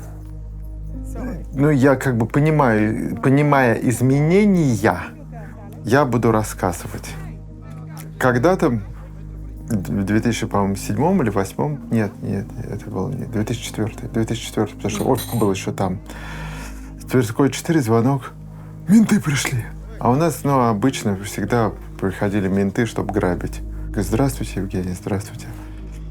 Вы, может быть, меня не знаете в лицо? Я там лейтенант, условно, Киреев. Угу. Я тот самый сотрудник патрульной постовой службы, который каждый раз, когда вы разворачиваетесь через 6 полос, смотрит в сторону Кремля. Я говорю, давайте постараюсь угадать. 88-10 черный. Говорит, от вас ничего не утаишь. Это что, 88-10? Nokia. Он приехал за телефоном? Да. Какой хороший. Пришел, он там на углу просто, раба. Это Москва, которую мы помним. В 1993 году, после удачного взятия парламента, мы устроили пикник прямо на склоне Боровицких ворот. Купили специально водку московская и на газетке разложили кучу всяких нарезок из универсама, который так и назывался «САМ». Это было то место, где тебе доверяли на Ленинском проспекте. Можно было купить импортные классные продукты. Там можно было купить всякого вкусного. Сыр вкусный, всякую нарезку, вот прямо классную. И вот в 1993 году мы устроили пикник, так как я работал на рынке, мог себе позволить. И подошли менты к нам. Здравствуйте, здравия желаю, там то-да-сё. Вот. Ребят, так ничего за собой не оставляйте, пожалуйста. Я говорю, да что вы, конечно, это наш город, мы все уберем. Все хорошо. Все хорошо у вас, все. Ну, давайте. Вот, это та Москва, которую я хочу, и которую я люблю, и которая должна быть. Когда прямо около Боровицких ворот ты можешь выпить водку, и менты просто напомнят тебе, чтобы ты просто все это потом выбросил и не оставил на траве. Это то, как это должно быть. Что меня печалит, что в двух ваших историях почему-то присутствуют менты. Потому что, как писал Глуховский в тексте, я в этом городе всегда вижу ментов. Ну, как вот то, что в Москве не может не быть, учитывая мультикультурность, мультинациональность, огромный размер и постоянно меняющаяся роль во Вселенной, это, конечно, присутствие огромного количества ментов. Москва и менты — это близнецы-братья. Третий рассказ про ментов. Так. 90-й год, на том месте, где будет Совет Федерации, а потом, прости господи, еще старый Семифреда. Я знаю, что он существует, но в другом месте. Вот, где все геи Совета Федерации под столом могли держать друг друга за руку. Вот, тогда это была заброшенная или не заброшенная строительная площадка с огромным краном. И мы с Пашей, одноклассником, забрались на этот кран, потому что был огромный митинг от Парка культуры практически до МИДа. Это все было люди. 350 тысяч человек. Митинг в поддержку... Горбачев в отставку, давай Ельцина, Горбачев в отставку. Вся Москва вышла недовольная происходящим.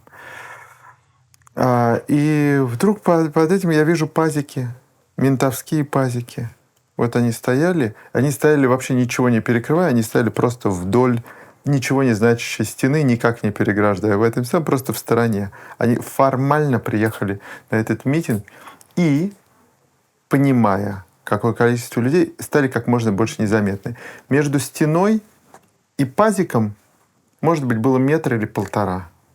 И в этих 1,5 метрах или 1,5, сидя на корточках, сидели менты и курили. Это то государство, которое я хочу. Мент — это ночной сторож, государство — ночной сторож. Вот. Если все хорошо, ничего не происходит, сиди незаметно, кури в сторонке.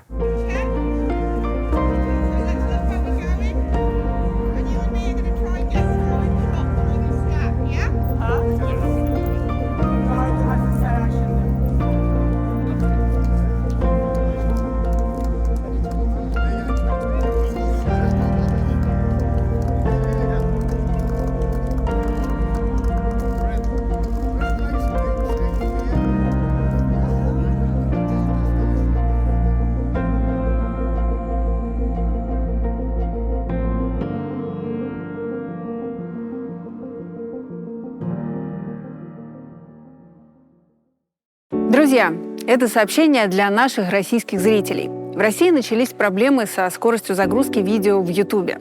Поэтому теперь мы будем дублировать все видео проекта «А поговорить» на платформе Boosty.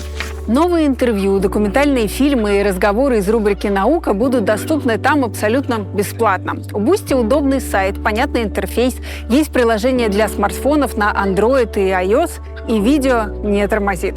Так что подписывайтесь на «А поговорить» на Boosty и смотрите без проблем. А если вы хотите поддержать наш проект, где бы вы ни находились, то оформляйте платную подписку на спонсорских платформах. Следующие выпуски будут выходить тем быстрее и чаще, чем активнее вы будете нас поддерживать.